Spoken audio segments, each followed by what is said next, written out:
This boy somehow ended up inside a game, taking over the body of someone who was about to die. Now, to escape this fate, he has to completely change the course of the story, face increasingly dangerous enemies, and find a way to become stronger. And I'll warn you right now, he manages to do it in a completely insane way. In a mansion, the protagonist's father introduces Alicia to her new brother and asks her to greet him. Even though Roll is polite and gentle, his gaze is somewhat intimidating, frightening the poor girl. Their father asks what is wrong and what the protagonist is doing to scare her. He tries to ease the situation, explaining that the protagonist's mother passed away when he was very young, and because of all the problems he had to deal with, he ended up neglecting his education a little, which is why the protagonist is used to behaving somewhat poorly. However, it seems he is also a little tired. That is partly his father's fault as well, since he has been overloading him with studies. Alicia tells her father not to worry because it is not his fault. To calm the situation down a little more, their father decides to take her to her new room. However, the protagonist obviously was not tired. It seems he was recalling memories from his past life. In his previous life, he was a 20-year-old college student who shut himself away at home to play video games. He was just an unremarkable guy who most people would not even notice when passing him on the street. But no one could have imagined that this same person would end up dying in a traffic accident. Even so, he was given another life. He reincarnated into a gal game he had once played and became Roll Ascart, the heir of a noble family, a bit of a tyrant, and the game's main antagonist. 10 years in the future, he would not only be destroyed by the protagonist's group, but also die at the hands of the adopted sister he had just met. The protagonist becomes irritated, wondering if he was sent there only to die all over again, because his adopted sister has already arrived, which means the endgame has begun. However, he tries to calm himself down since complaining will not accomplish anything. What he needs to do is find a way to avoid the bad ending, and fortunately, he still remembers a few things about the game. In the game, there are several reasons why Alicia decided to eliminate the antagonist. The first is that he frequently bullied her when they were children. The second is that her father died protecting the protagonist's father. And the third is that their noble house fell, after which Roll sold her off in exchange for favors. The protagonist thinks the first problem is easy enough to fix, but there is nothing he can do about the second. As for the third, the reason his house fell makes him angry all over again, because that damn game only mentioned it very vaguely and provided almost no information about it. So how is he supposed to know exactly what is going to happen? Because of that, he thinks he is completely doomed. Even though he has a little knowledge of the future, there is nothing he can do. So perhaps he should just sit down and wait for his death. While lamenting that his new life is already ruined, he wonders what a useless 9-year-old child like him could possibly do. Besides, he is reincarnated, so he should have some kind of powerful ability or something like that. At that moment, a system appears in front of him. The system welcomes him and finishes loading everything, including the affection point exchange system. He opens his user panel and sees that he belongs to the Iron Bloodline, has no title, and is only at F rank. As an apprentice mage, his current basic spells are Heatwave and Defective Phantom Hands. Roll thinks being F rank is already bad enough, let alone F, but he becomes curious about what those two spells can actually do. When he activates Heatwave, a little warm air blows out, making it seem like nothing more than a hairdryer. His other ability does not sound very impressive either, since it has defective in the name, which probably means it is complete garbage. He quickly decides to forget about all of that because he has more important things to worry about, and the system probably has something that can help him. After looking around a little more, he finds the Affection Point shop. Roll is impressed by how many options there are, but every item is far too expensive, and there are not even any descriptions explaining what they do. He gets angry with the system because the bronze bloodline in the coin shop has a side effect that corrodes sanity, yet it still costs 100,000. Apparently, the system has no idea what 100,000 means and must think the protagonist owns the entire kingdom. The system explains that it is impartial and that great power must come at a great cost, so he should consider his choices carefully. However, to help him, the system recommends accumulating wealth through the point exchange system. Then he will be able to use the money to purchase tools that can make him stronger, creating a positive cycle and allowing him to escape his death sentence. Roll refuses to believe the system, since everything there is priced so outrageously that it feels like a complete scam. The system is not pleased by that response either, but because it knows he is in a desperate situation, it decides to reward him with a beginner's gift. He receives an Emblem of Glory. A hero's charisma is irresistible. The item contains a small amount of power, and it is difficult to detect. Charisma, affection, and other effects vary from user to user.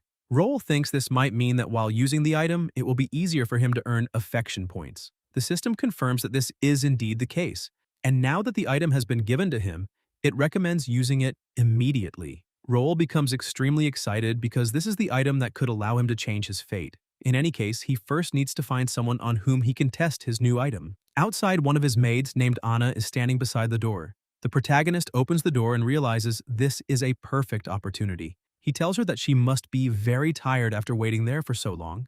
Anna is a little surprised by his behavior, but the protagonist runs over and gives her a big hug, leaving her even more startled as she asks what is wrong. With a sad expression and tears in his eyes, Roll tells her that he has just read a story saying that children like him would be eaten by werewolves in the Karen forest, and he does not want to be eaten. Anna explains that those stories are only meant to scare children and that he should start reading something more cheerful. Besides, he does not need to be afraid of werewolves in the forest because they would never dare attack a Marquis's territory.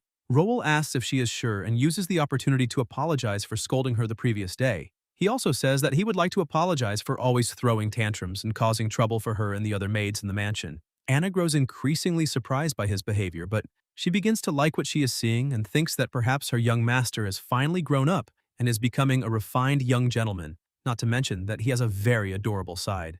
The protagonist continues apologizing and promises that he will never behave that way again, so he hopes she can forgive him. Anna is so moved that she immediately smiles and says that of course she forgives him. His affection level begins rising several times.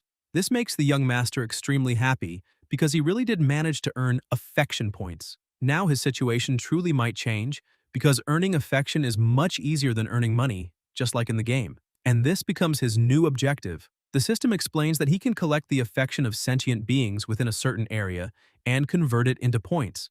These points can be redeemed through the house revival system for items or functions. Affection includes familial love, friendship, romance, respect, and many other forms. Redeemed goods cannot be refunded, so he needs to choose carefully. A short while later at the dining table, Roel and Alicia are both a little awkward around each other, but that is only to be expected, since the protagonist made a terrible first impression on his new sister, and that could make all of his future plans much more difficult. In an attempt to fix the situation, he explains that when they first met, he was not feeling very well, which is why he did not even introduce himself properly. The protagonist tells her his name and says that from now on, he will be her new older brother. Alicia remains very guarded and gives only short answers, but the protagonist continues, telling her that if she ever has any problems from now on, she can come directly to him. That includes anything at all, even if she is simply bored and wants someone to play with, she can always come find him. Alicia merely repeats the same response several times.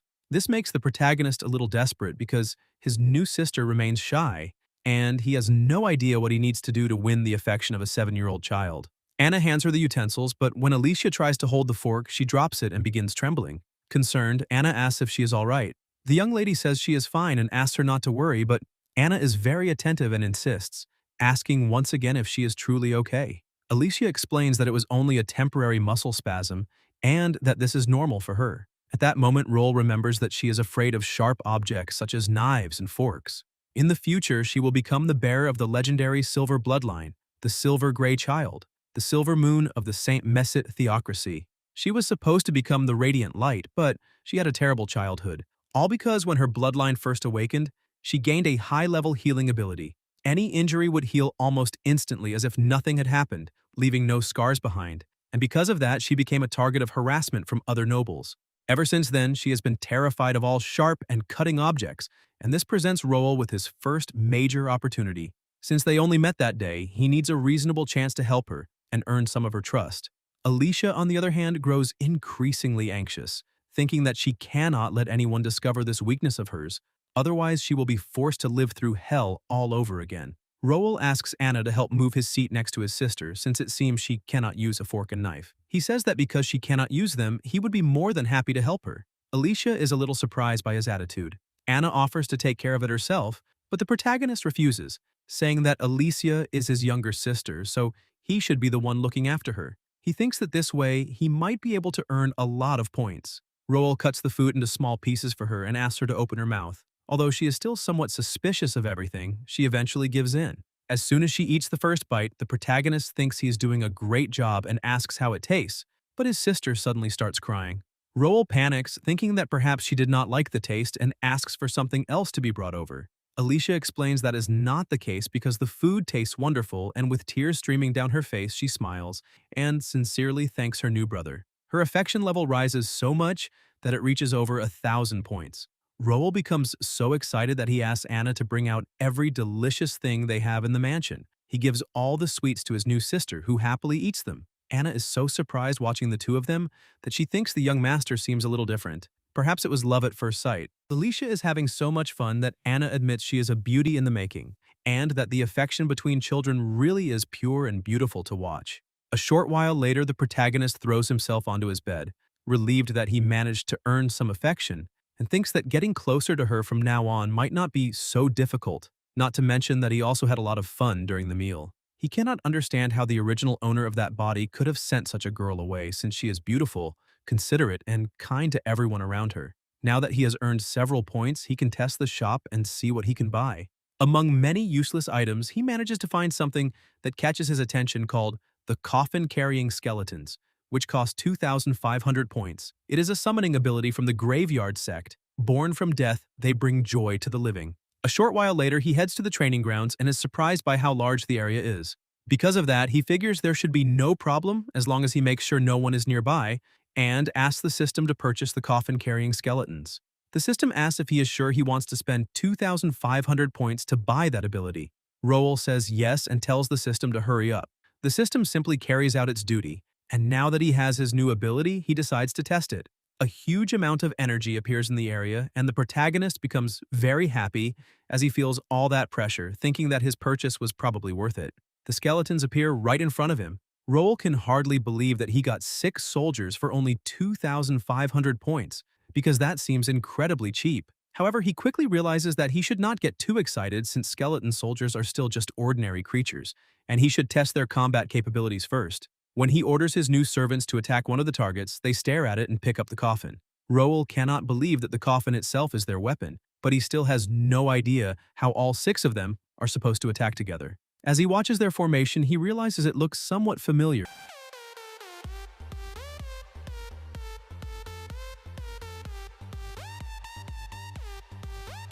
That afternoon, while lying beneath a tree, he finally understands what bringing joy was supposed to mean. Roel argues with his servants, telling them to stop dancing because that music is already driving him insane. However, he cannot allow those 2,500 points to go to waste like that.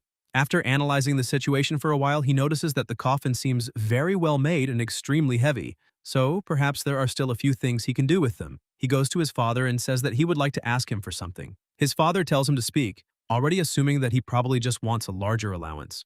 Roel explains that he has become very interested in learning about agriculture and taxation, so he would like to know whether he can serve as a temporary official and learn about those matters firsthand. His father responds almost automatically, thinking he is merely being asked for more money, but once he realizes what his son actually said, he becomes shocked and asks if he is serious. He thinks that his good-for-nothing son has actually asked to learn something. Those farmers are a bunch of cunning foxes who are always finding excuses to avoid paying taxes, and some even try every possible method to run away from them entirely. Perhaps it would be a very good thing for the boy to learn about the reality of society, not to mention that he could finally understand that earning a living is not so easy for their family either. To avoid giving his son any chance to change his mind, he immediately shouts that he will sign the papers. A short while later, several people are on their way to pay the required taxes. As soon as they look ahead and realize that the collection office is open, they rush over, asking the protagonist to accept their payments as quickly as possible. Roel notices that the group is even larger than before, which is not a bad thing at all. He has been returning 20% of the collected food, leaving all the villagers deeply impressed and grateful for the generosity of their new lord. The protagonist explains that they had an excellent harvest that year, so they can take some of it back for the winter. This was all part of his plan, because exchanging 20% of the collected taxes for affection points was more than worth it, and it would have been a waste not to take advantage of the opportunity. It only took him a few days to recover the points he had spent. Best of all, he belongs to a family of mages, which makes things very convenient, since he can simply claim that the skeletons belong to his family. That way, he can take them wherever he wants, and even his father does not know exactly what is going on. Even if no family would ever pay for that kind of funeral, having 6 skeleton slaves is still better than owning mules. They are very strong and do not need to be fed. However, he really wants to go home because he misses his little sister. Anna realizes that her young master is missing the young lady and assures him that they will see each other again soon. She explains that it is time for them to head back because she has just received a message saying that the master will return home later and will be bringing some special guests with him. Back at Carter Mansion, Anna informs the young master that everyone is already prepared. As soon as Alicia sees her brother, she runs over to welcome him home. He is also very happy to see her, and the two embrace while laughing together. Roel knows that most of the affection points he earned over the past few days must have come from his new sister, because constantly giving her gifts has worked extremely well. She has even started calling him in a different, more affectionate way. Anna grows increasingly pleased as she watches the two of them getting along so well. However, she has to interrupt them because the master and the others are already at the entrance. Roel had almost forgotten that they were expecting guests that night, since his father had not only called him back to welcome them, but had also warned him that they were special guests.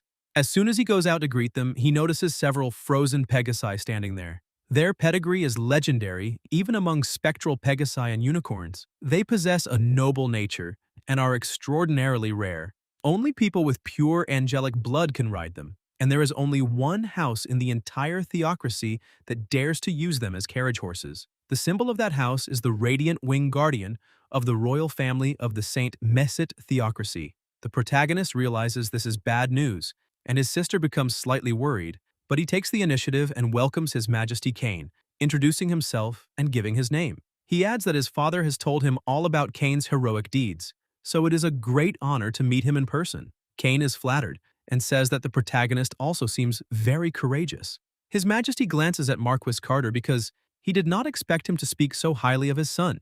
The protagonist's father simply laughs, saying that they are just children, though he does not quite know what has gotten into that boy lately. Alicia also introduces herself, giving her name and explaining that she is Marquis Carter's adopted daughter. Cain immediately realizes who the child is and asks whether she is Lartha's daughter. Alicia is surprised and asks if he knew her father. Cain says that he did, explaining that the two of them trained together in the past. He then thanks the Marquis, saying that he has done an excellent job and that he will leave the child in his care. Carter asks His Majesty not to worry, assuring him that he will never disappoint Lartha. Cain asks his daughter to go meet her new friends. The protagonist thinks that the second piece has finally arrived and that she is also the reason he had removed the emblem. That girl is Noelle Heathcliff. She says she is very happy to meet both of them, but the protagonist is not happy to see her at all. Alicia, on the other hand, is captivated by the girl's beauty. At the reception, Roel asks whether the black tea is to her liking. She says it is and asks if she may call him Roel.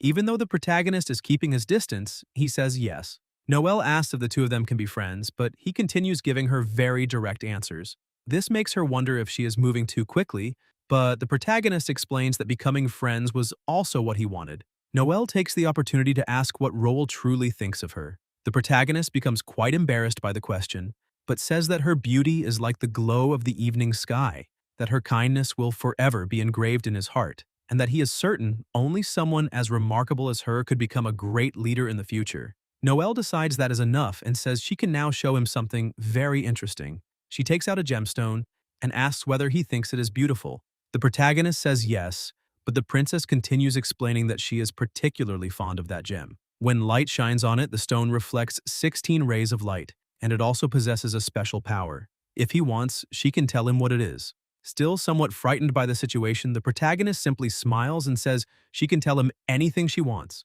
Noelle suddenly stops talking, and the two stare at each other in silence, causing the protagonist to panic. Noelle is one of the 4 heroines in the game. At first glance, she seems like the perfect young lady, but her personality is not nearly as pleasant as her appearance suggests. On the outside, she is polite and radiant, but deep down, she is a sadist.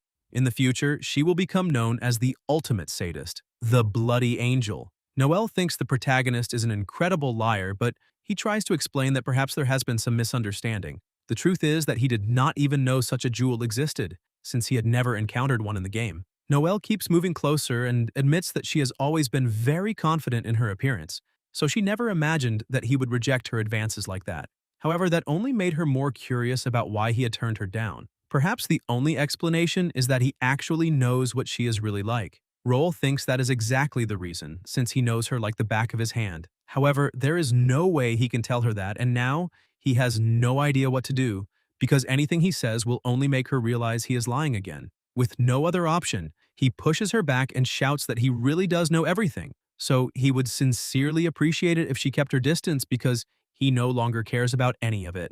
Roel continues saying that he has absolutely no interest in her or her family. He has no intention of getting close to her family, nor will he be some idiot who causes trouble, so all she needs to do is stay away from him. Noelle becomes a little confused because now that the protagonist supposedly knows everything, including the fact that she likes seeing people beg and enjoys stepping on others, perhaps he finds her very strange. Roel already knows that her future self will be far worse than she is now. Still, to avoid creating too much hostility between them, the protagonist explains that there are plenty of people like her, especially among the nobility. Her little hobby is practically nothing compared to what some other people enjoy doing. Besides, as long as both sides agree to it, he sees no problem. Noelle interprets his words in a completely different way and begins to smile, asking whether he is serious. The protagonist says yes, because if that is how it works, then he really does not see any problem with it.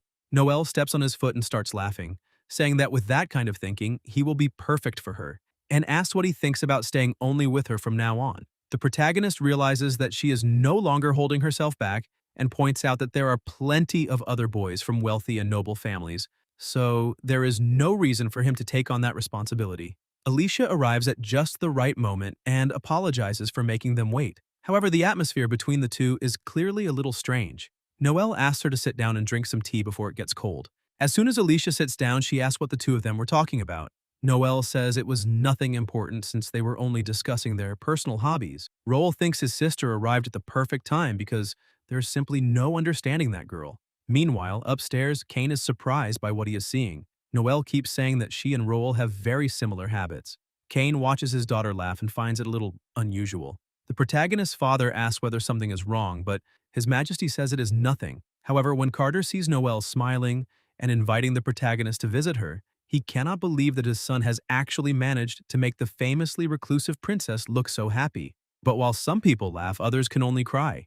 Alicia is not happy about the situation at all because, for a brief moment, she feels as though she is losing the attention of the first person who ever truly cared about her. That night at dinner, the protagonist thinks that the girl has finally left. In the game, the princess had done everything she could to get the protagonist's character killed, and all he had wanted this time was to make use of her connections. He never expected her to become so attached to him, but he cannot afford to panic just yet. Since he has an affection system, he needs to use it to his advantage and live a happy life. Alicia, however, is extremely upset by everything that happened. Roel notices that he is not receiving even a single affection point from her, and becomes worried that all of her affection for him has disappeared. But when he looks at his father, he realizes that he is gaining plenty of affection points from him, because Carter is delighted that his son managed to grow closer to the princess. Roel realizes that the system is working perfectly, but he cannot understand why his father's affection keeps rising nonstop. Alicia remains sulky and does not say a single word. The protagonist tries to understand what is going on and asks whether something is wrong, telling her that she can tell him anything that is bothering her. Feeling a little shy, Alicia asks whether her brother no longer likes her, and whether he likes the princess more. After all, Noelle is prettier and does not need someone constantly taking care of her. If she compares the two of them, Alicia thinks she is nothing more than a burden to her brother, because she cannot even eat properly on her own. Roel thinks he would never fall in love with that princess, but at least he finally understands what has been bothering his sister. He admits that Noelle is indeed very beautiful and that her status as a princess is certainly impressive. However, none of that matters to him in the slightest. Roel thinks Alicia is a wonderful girl who has always stayed by his side. He does not care that she cannot use cutlery because feeding her was his own choice.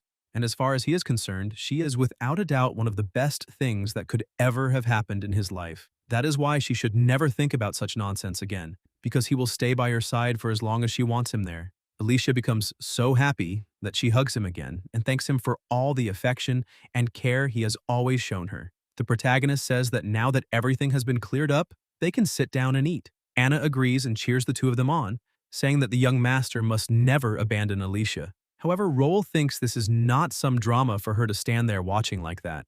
This is his reality now. He is surrounded by people he genuinely cares about. Even though he initially started behaving this way because of affection points, he can no longer tell which things he does for the points and which ones come from his own feelings.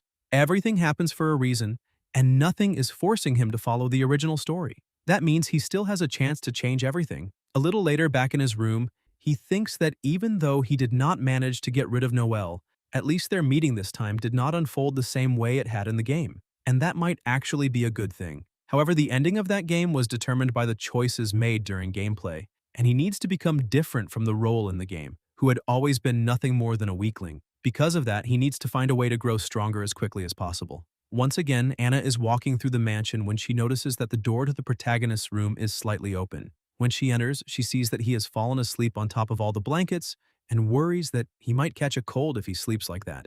As she covers him with the blankets, she quietly asks him to hold on for just a little longer. The next morning, while reading a book, the protagonist learns that supernatural powers on the Shay continent are made up of three components. The first is the bloodline, which determines the special ability a person will possess. Bloodlines are ranked as gold, silver, bronze, and black iron. The second is origin level, which represents the level of one's ability. And the third is origin quality, which determines the direction in which those powers can be improved. Yet unbelievably, Roll is the only son of a famous family of mages and is terrible in the two most important areas, the first and second, since he possesses the lowest level in both. Even though there are several options available, he cannot find any way to improve himself and may have to take the potions sold by the system, even if there is a chance he could die after drinking them. At that moment, the system warns him that his physical condition is currently too weak, so he is unable to withstand the effects of high-level potions. Roll becomes extremely irritated by the situation and asks whether the system is seriously telling him that he has to settle for doing a few squats and going on simple walks. The system is capable of detecting the needs of its host. Since he needs to improve his basic physical condition, it recommends several items with relatively few side effects from the gold coin shop. However, that is still not a good option for him. Even if the side effects are minimal, he does not have enough money. The reason the system recommended those items, though, is that they are currently half price. This catches the young master's interest because whether he can afford them or not is something to worry about later. For now, the important thing is at least taking a look. The two discounted items recommended to him are a Type 2 body strengthening potion, which can only be used once by a soldier. Some trivial information mentions that the potion survived, but the soldier did not. Its side effects are organ inflammation and a reduced lifespan, and it costs 250 gold coins. The second option is the Greater Heat Resistance Potion. It must be mixed with the body strengthening potion at a 1-to-1 ratio and left until the mixture turns reddish-brown. Doing so will reduce the inflammation caused by the side effect. When consumed on its own, this potion causes the blood to freeze, and it costs 750 gold coins. The system notices that the protagonist is not pleased at all and asks what the problem is. Roll asks what kind of lunatic creates a potion that can inflame someone's organs while another one freezes their blood, and whether it is actually safe to drink any of that. The system emphasizes that everything it produces is guaranteed to be effective. The protagonist knows that if the potions truly have the advertised effects, then the price is actually very reasonable. Even so, they are still far too expensive, and despite being the Marquise's son, he would have to save money for more than a year to afford them. On top of that, his father said that Noelle's birthday is approaching and he needs to prepare a gift for her. That girl would definitely love receiving a choker. However, the moment he remembers the expression she made the previous day, he starts trembling in fear. But that is unacceptable for the young master of such a powerful family. He needs to become stronger before the birthday party. Otherwise, he might be the one who ends up wearing the choker he plans to give her. By accident, he bumps into a book and realizes it is a catalog from the Sophia Commercial Company. The name Sophia is famous across the Shay continent, and the reason behind that fame is precisely the Sophia Commercial Company. It operates in many different countries, and countless commercial activities, both large and small, are carried out through it. Whether someone wants to sell or buy something, that is the right place to go. He remembers that this is where players can earn gold coins and purchase items, which should be extremely useful to him as well. After searching carefully, he finally finds the purchasing section listed in the book and asks the system whether it possesses any of the items shown there. The system performs a quick scan and confirms that item number 172 is currently in its possession. It is the Sanjamar Soul Soothing Candle. With it, those buried in a cemetery will experience peace. No unnatural corpses will rise from beneath the ground, and the effects will last for as long as the candle remains lit. The price is 10,000 affection points. Roll finally discovers the magic formula for becoming rich in this world, since all it requires is affection points. A short while later at the commercial company, Alvin introduces himself to the young master and says that he is the person in charge of the establishment. However, the protagonist gets straight to the point and says that he is there to sell one of the items listed on the company's purchase list. Alvin finds this very interesting and asks which item he intends to sell. The protagonist says it is number 172, which has calming effects, reduces the influence of cursed energy, and can prevent someone from transforming into an undead creature. Alvin is surprised. Roel asks whether there is a problem, and Alvin says there is not, since the young master has an excellent memory, and they truly are in need of that item. He asks whether the item is inside the box, and the protagonist says yes. Once they agree on a price, Alvin will be allowed to take the item, and Roel then asks how much they are willing to pay for it. Roel knows very well that there is no such thing as an honest merchant, so he has no intention of letting this man cheat him, especially since he will not allow the item to be purchased for anything less than 5,000 gold coins. Alvin offers 20,000 gold coins.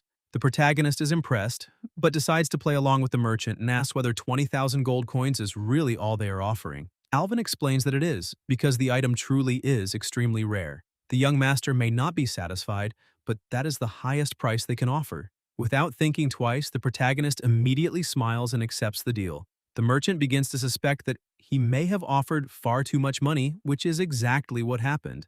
Alvin says goodbye to the protagonist, and even though he knows he spent a considerable amount of money, he's also aware that the protagonist's family is a family of mages and must possess many interesting things in their storerooms, so he can already tell that this will be the beginning of an extremely friendly relationship. Another man examines the item Alvin just purchased and is amazed to discover that its effects match the description perfectly and are even better than expected. Alvin asks whether he is serious, and apparently all those gold coins were not wasted after all, since headquarters is desperately searching for this item. Because of that, they need to send it there immediately. They also need to report all the details of the transaction to headquarters.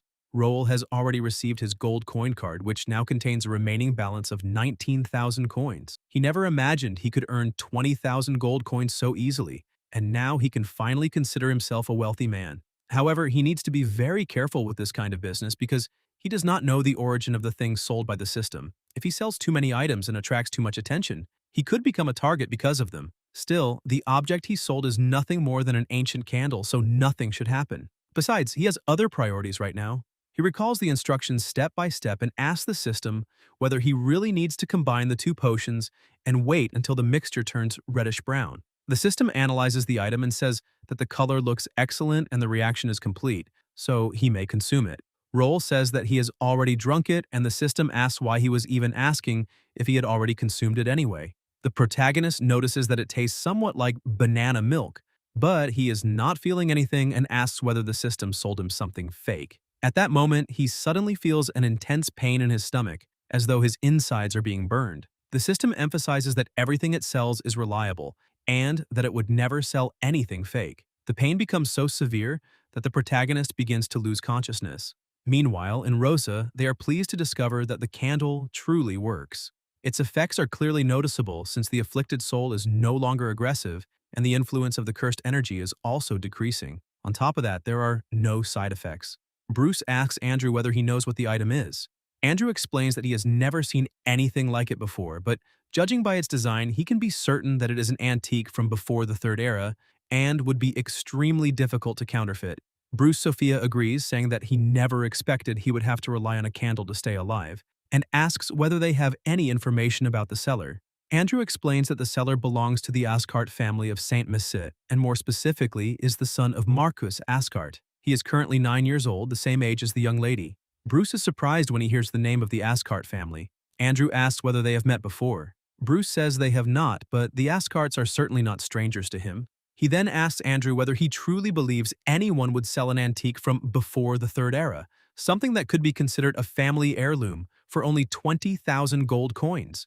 Andrew replies that it definitely would not be possible. Bruce picks up the pocket watch in his hand and thinks that, apparently, they still remember the promise and gifted him that candle to give him a chance to keep living. Perhaps they are calling on him to fulfill that promise, but the biggest question in his heart is whether that would be fair to Charlotte. The protagonist slowly regains consciousness and feels both hot and cold at the same time. When he opens his eyes, still disoriented, he realizes that there is a choker fastened around his neck. Noelle is sitting right in front of him, asking if he has forgotten that it was the birthday present he gave her, not to mention that he also gave himself to her as a present. Noelle walks over to him and confesses that she is completely in love with him. The two slowly move closer to each other, but at that moment, the protagonist wakes up in his bed with a start, wondering if that was only a dream and whether he really is back in his room. He looks to the side and sees his sister, who had woken up because of his scream. Roel is startled once again and asks why she is sleeping there. Anna also enters the room and the two begin celebrating the fact that he has finally woken up. Completely confused by all the commotion, Roel tries to ask what is going on. At that moment, his father also rushes into the room, desperate after seeing that he is awake. Carter begins examining his son's body, asking whether he is hurt anywhere and if he feels all right. The protagonist tries to calm everyone down and says that he feels perfectly fine. His father becomes a little more relieved after hearing that because he had found traces of cursed energy inside his body. Because of that, he promises that he will definitely find whoever is responsible and make them pay. Roel asks his father to calm down and admits that he was the one who caused it, explaining that he found some potions in the basement that could strengthen his body and decided to drink them, though he still does not understand why everyone is so worried. Alicia explains that he had been asleep for 3 days. Completely furious, his father scolds him, saying that the things stored in the basement have been passed down from generation to generation and that he cannot simply go around drinking whatever he finds. If they have expired, they will not benefit him and could even poison him. The protagonist apologizes, but thinks that this is all the fault of that damn system because it never told him he would pass out for 3 days. Anna brings some clothes for the young master, saying that he has only just recovered from his illness and needs to change immediately. Roel realizes that he now feels completely different. He heads to the training grounds to see what he is capable of after raising his level a little. With a single strike, he manages to cut through the targets, and this is probably what it feels like to have reached Origin Level 6 and System Rank E. Now he feels completely different compared to before, and his Phantom Hand is no longer defective. Even though he can only improve his Origin quality after reaching Origin Level 5, these results are surprisingly good for such low-level potions. He looks at his statistics once again and realizes that he has managed to make some progress, which means he no longer has to simply sit around waiting for death to come for him. However, he now has a few other concerns. He has no idea how much he will need to spend next time, and he still needs to find a gift for the princess. Even so, he has to admit that he has taken a small step forward. There is still some time left until her birthday, so he can search for some abilities and learn them. That way, he can become even stronger and increase his chances of surviving. 2 months later, Noelle's birthday party finally arrives. They travel to the holy capital and head to her residence. And as soon as they arrive, the protagonist is impressed by the grandeur of the place. He also notices that his sister seems a little shy and asks if she is all right. Alicia says she is, but admits that she does not really like events like this. Roel points out that he does not like them very much either, but everything will be fine as long as the two of them stay together. A short while later, already inside the party, the protagonist is not enjoying himself at all because everything is incredibly boring. This is supposed to be Noelle's birthday celebration, but obviously the event is nothing more than one large social gathering. The nobles' main objective is to mingle with one another, and every birthday celebration is like this, which makes the whole thing rather depressing. Noelle suddenly appears beside him and asks whether he truly feels sorry for her. He is surprised to see her there because he did not even notice when she approached, but with so many people around, she would not try anything like last time again. Noelle emphasizes that she is extremely happy to see him because he is the only person there whom she is genuinely pleased to meet. Alicia feels slightly uncomfortable watching the scene while the protagonist notices that everyone is looking at the two of them. Apparently, he underestimated that girl because she clearly did this on purpose. Alicia decides to take action for the first time. She introduces herself very directly and says that it was very nice speaking with Noelle the last time they met, but she should stop teasing her brother. Roel is very pleased with the direction things are taking, but the princess only finds the situation even more interesting. Alicia, on the other hand, has already realized that the girl has her eyes on her brother. Roel notices that the situation is becoming increasingly tense and thinks it may be better to intervene before things get worse. However, he still does not understand why his sister becomes so bothered whenever she sees him talking to the princess alone. Roel concludes that his sister must hate the princess too, which is exactly what he would expect from his wonderful little sister. Since they live together, they probably end up disliking the same kinds of people. Unlike those two who are merely watching everything unfold, Noelle explains that she was not teasing anyone and was only telling the truth. Alicia understands the situation and says that in that case, all the time she and her brother spent waiting for letters from the princess over the past few months was truly worthwhile. On behalf of her brother, she would like to thank Her Highness for her sincere concern. Noelle thinks about what Alicia just said because she is not wrong, but phrasing it that way will clear up everyone else's doubts about her relationship with the protagonist. On top of that, the entire situation is becoming rather strange. That girl obviously does not want to let her brother be taken away. Or perhaps there is something more between the two of them and the princess finds the situation increasingly interesting. The princess apologizes and explains that she has been very busy with her studies over the past few months, and has not had time for anything else. But she is very grateful that the two of them came and hopes they can enjoy the party. Alicia thanks her once again for her kindness, but the princess thinks that it is simply unfortunate for her because she has absolutely no intention of giving up on the protagonist.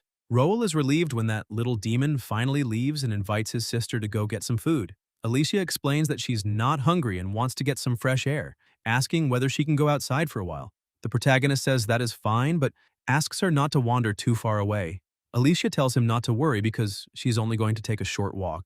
As she walks through the hallways, she begins wondering whether she went too far earlier because their father had said that the protagonist's main responsibility at the banquet was to socialize. Since Noelle is a princess, it would greatly benefit their family if the two became friends. Because of that, perhaps Alicia made a mistake, but she still does not want the protagonist to be taken away from her. At that moment, a group of people tells her to stop right there, and one of them says that it has been a long time since they last saw each other, asking whether she did not miss him because he certainly missed her. Meanwhile, back at the banquet, the protagonist realizes that his sister has been gone for quite a while and may have gotten lost. While eating, he thinks that he has not seen a single descendant of the Eric family, even though his father told him that the two families have a serious feud. But at that moment, he suddenly realizes something and runs off in a panic. The princess notices this and simply watches him leave. Meanwhile, outside, the boy continues pressuring Alicia, saying that it has been a long time since their last meeting and repeatedly insisting that he missed her. He says that he thought the two of them were good friends, so how could she reject all of his invitations? Now he is very angry. Frightened, Alicia asks what he is doing, but the idiot says that he only wants to catch up with her and never expected her to join the Oscart family and end up with such a useless older brother. Alicia shouts that she will never allow him to insult her brother, but the boy realizes that she seems to care about him very much and finds that interesting. However, he then asks whether her brother actually knows that she is a monster. The protagonist has probably never seen her wounds twist and close on their own because otherwise why would anyone want to stay by her side? And if she does not believe him, then perhaps they should test it for themselves. Alicia becomes desperate, begging him not to do it, and screams for her brother to save her. At that moment, a chair slams into the idiot's head, and the protagonist appears, demanding to know what those bastards are doing to his sister. Alicia runs into his arms, and the protagonist asks her to forgive him for not arriving sooner. The boy gets back to his feet, saying that the protagonist is nothing but a weakling, and asks how he dared to do something like that in front of everyone. Since he is young Master Brown, he will take the protagonist's life as payment for what he did. The protagonist realizes that the boy is also at Origin Level 6, and if this were his former self, he would probably already be finished. But he is no longer the same person he used to be. He activates his abilities and charges forward. Their attacks collide, but the protagonist is much faster and easily takes control of the fight. The other two run away when they realize that young Master Brown does not stand the slightest chance against the protagonist. Roel picks up a piece of the broken chair and tells him that the two idiots have already run away, so apparently he is not as popular as he thought. But now there is something Roel needs to know. He asks whether they were the ones who had been harassing his sister ever since she was younger. Brown laughs and asks what difference it makes whether he did or not, since the protagonist cannot do anything about it anyway. Roel gives the young master a little pat on the head, telling him to relax because he has been far too angry lately. Roel calls his sister over and warns Brown that if they ever dare approach her again, a little pat on the head will be the least of their problems. Brown cannot accept what just happened because he has never been humiliated like that in his entire life. Refusing to let it go, he rushes after the protagonist and manages to land a hit because Roel had lowered his guard. Brown asks whether the protagonist truly knows nothing about the feud between their two families that has existed since the twin wars of the Victorian era. He attacks once again, saying that he never imagined Roel would willingly expose himself just to protect that monster. And now, the protagonist has wasted a perfect opportunity. However, Roel manages to defend himself, though the injury he already suffered puts him at a disadvantage. His sister begins to panic, thinking that she needs to help him, but has no idea how. She notices a fork nearby, and because of her fear of sharp objects, she becomes terrified. Even so, with her arm trembling, she grabs the fork because losing her brother is far more frightening than that fork could ever be. She has to protect him no matter what. Alicia manages to stab the hand holding Brown's knife, but he retaliates by slapping her across the face. The protagonist becomes furious when he sees this and begins beating the boy, knocking him to the ground because he had already warned him what would happen if he ever laid those filthy hands on his sister again. He grabs Brown by the head and slams him into the glass, leaving several cuts across his body, which is probably enough to keep him unconscious for a while. Roel sees his sister lying on the ground and runs over to her, relieved to realize that she is still alive. He thanks her for saving him and tells her that everything is all right now, but at that moment, several other people arrive. When they see the young master lying on the ground, they prepare to fight. Roel knows he cannot move properly because the stab wound is still in terrible condition, and he has probably broken a few ribs, but even if it costs him his life, he will not allow anyone to get near his sister. At that moment, the princess appears and tells everyone that they had better stop. She says that even though she enjoys seeing the look of despair on his face, she feels offended when someone else is responsible for putting it there. Roel says that although he is very grateful that she came and appreciates everything she just said, perhaps she could take her foot off him. The princess refuses because stepping on his foot makes her very happy. As much as Noelle enjoys it, she thinks there is something more important to deal with right now. The other young men tell the princess that they do not wish to offend her and only want revenge for their friend, so this is a dispute between them. Noelle thinks Brown truly has a lot of friends, while the protagonist, on the other hand, is rather pitiful in that regard, and apparently she is the only friend he has. Roel thinks he could say the same about her, since she does not exactly have many friends either. She steps on his foot once again and says that although he is cute when he acts stubborn, right now she is the only salvation he has. She walks toward them and points out that they claim they want revenge for their friend. So, naturally, she also has a duty to protect her own friend. Because of that, she would like to apologize in advance. They should kneel before the elegant princess and, in the name of the Heathcliff family, disappear immediately. Her attack is overwhelmingly powerful. The protagonist can hardly believe it because she is only 10 years old, yet the magic itself is extremely chaotic. A user needs origin quality in order to force magic to take the form they desire. This proves that she is a true transcendent and shows exactly why obtaining origin quality is so important. Noelle asks what they're waiting for and tells them to make their move, since this is the first time she has fought someone her own age. However, she tells them not to worry because they are still her guests, and she will make sure not to use her full strength against them. All the guests begin trembling in fear, barely able to move in her presence. The protagonist knows that the difference in strength between each origin level is enormous, and the highest level among the guests is only level 6, so they have absolutely no chance of defeating someone like her, even if they all work together. Apparently, they can barely move at all. Clearly, he had underestimated her strength. Noelle notices that someone else is approaching and lowers her guard because the fight is already over. The protagonist's father arrives and rushes over to him, asking if he is all right. Roel explains that he is fine for now, but his sister is still unconscious. Carter becomes furious about the entire situation and tells the squad leader that he expects everything to be handled properly. The squad leader asks whether anyone can explain exactly what happened there. The guests become frightened and insist that it was not their fault, but the protagonists. At that moment, however, Brown's father asks the squad leader to wait and walks over to his son. Roel knows that the man is Brian Eric, and he seems to be another overprotective father, but Brian's expression suddenly changes as he grabs his own son by the throat, shocking everyone. As a representative of the Eric family, Brian apologizes for what happened and explains that he has already punished his son for the assault, so he asks for their understanding regarding the matter.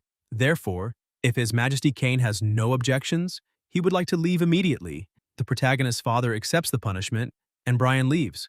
Roel knows that the man is the representative of one of the 5 great families, and there probably would not have been much trouble even if Brown had escaped punishment. But eliminating his own son for the sake of his family's interests is terrifying. Not to mention that the protagonist will have to be much more careful around that man from now on.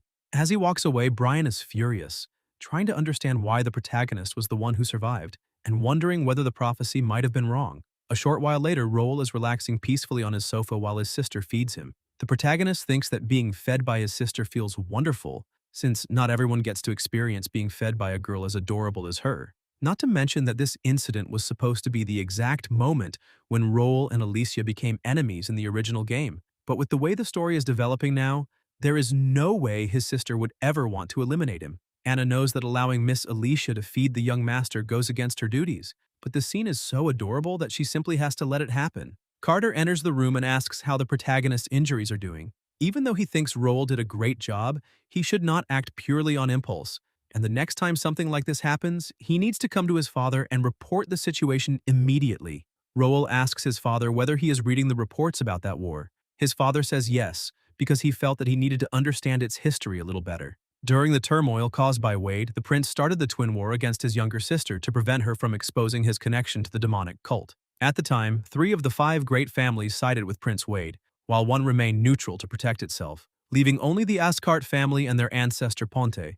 along with the army under his command on Victoria's side. The odds were overwhelmingly against them. During the battle, both Victoria and Ponte were severely wounded, while their reinforcements were blocked outside the city. In desperation, Ponte had no choice but to use a family treasure to transform the surrounding area into a labyrinth so they could survive. He took Victoria and hid with her inside the labyrinth. It was only after they received word that the Holy Eminence had returned and punished Wade that they were finally able to escape safely. Roel never imagined that the place where they live today is actually the heart of that old labyrinth. The protagonist's father agrees, explaining that the mansion was built by the head of the Ascart family, their ancestor Ponte, 3 generations ago, which is why it is considered one of their family's treasures.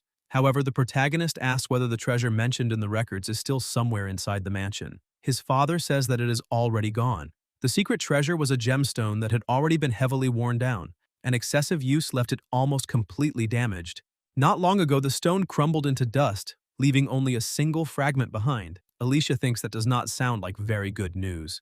Carter says there is nothing they can do about it, but what he really wanted to explain is that Ponte was already married and had children at the time. Their family rejected the Queen's marriage proposals, never imagining that the person they were rejecting would become the highly acclaimed Victoria. The protagonist thinks that his ancestor had already done it once, and he himself would gladly do the same again. While the records mention that Wade's main supporter was the Eric family, there is still very little information, but Roel is certain that they must know something. Excited by this realization, the protagonist says that he needs to go out for a while, but his father is confused and asks whether he was not exhausted just a moment ago. Roel admits that he was pretending, but now he really needs to go take care of something. Alicia takes advantage of the opportunity and tells her father that now that the protagonist has left, she would like to discuss something private with him. Carter points out that she is also part of the family, so she can say whatever she wants. Alicia, a little embarrassed and unsure how to begin, goes straight to the point and says that she wants her brother. Carter cannot believe what he just heard. She continues trying to explain what she wants, but their father points out that the two of them are siblings and that such a thing is unacceptable. Alicia clarifies that she wants to protect her brother. Carter becomes a little more relieved and tells her that when she says something like that, she needs to finish the entire sentence at once. Alicia continues, explaining that the Eric family only hurt Roel because of her and that she was unable to do anything that night. So she wants to protect her brother and needs to become stronger. Carter tries to reassure his daughter, saying that none of this is her fault and that she had already protected her brother before. He knows that she is terrified of forks, yet she still used one to attack Brown. If she had not done that, the protagonist's injuries would have been even worse. Even so, Alicia still feels that she did not do enough. Her father tells her that the path of a transcendent is not easy. It is filled with danger and horror, so she needs to be absolutely certain that she wants to walk that path for someone else's sake. Alicia looks directly into her father's eyes and declares that there is nothing more frightening to her than losing her brother, so she wants him to teach her sorcery. Carter finally realizes that he asked a foolish question and tells her that she will become very strong, and that is a promise. As soon as Alvin enters his office, the protagonist congratulates him. Alvin is very pleased to see the young master, one of their honored guests. Roel mentions that he heard Alvin was promoted to president of the St. Messie Chamber of Commerce. Alvin thinks the protagonist is very kind since he only managed to reach that position thanks to his help.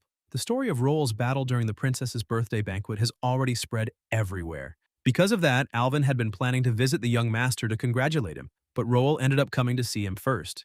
The protagonist gets straight to the point, explaining that he came because he wants to know whether they have any information about the Eric family. Alvin seems somewhat hesitant to answer, and Roel asks whether the information is confidential. Alvin explains that this is not the case.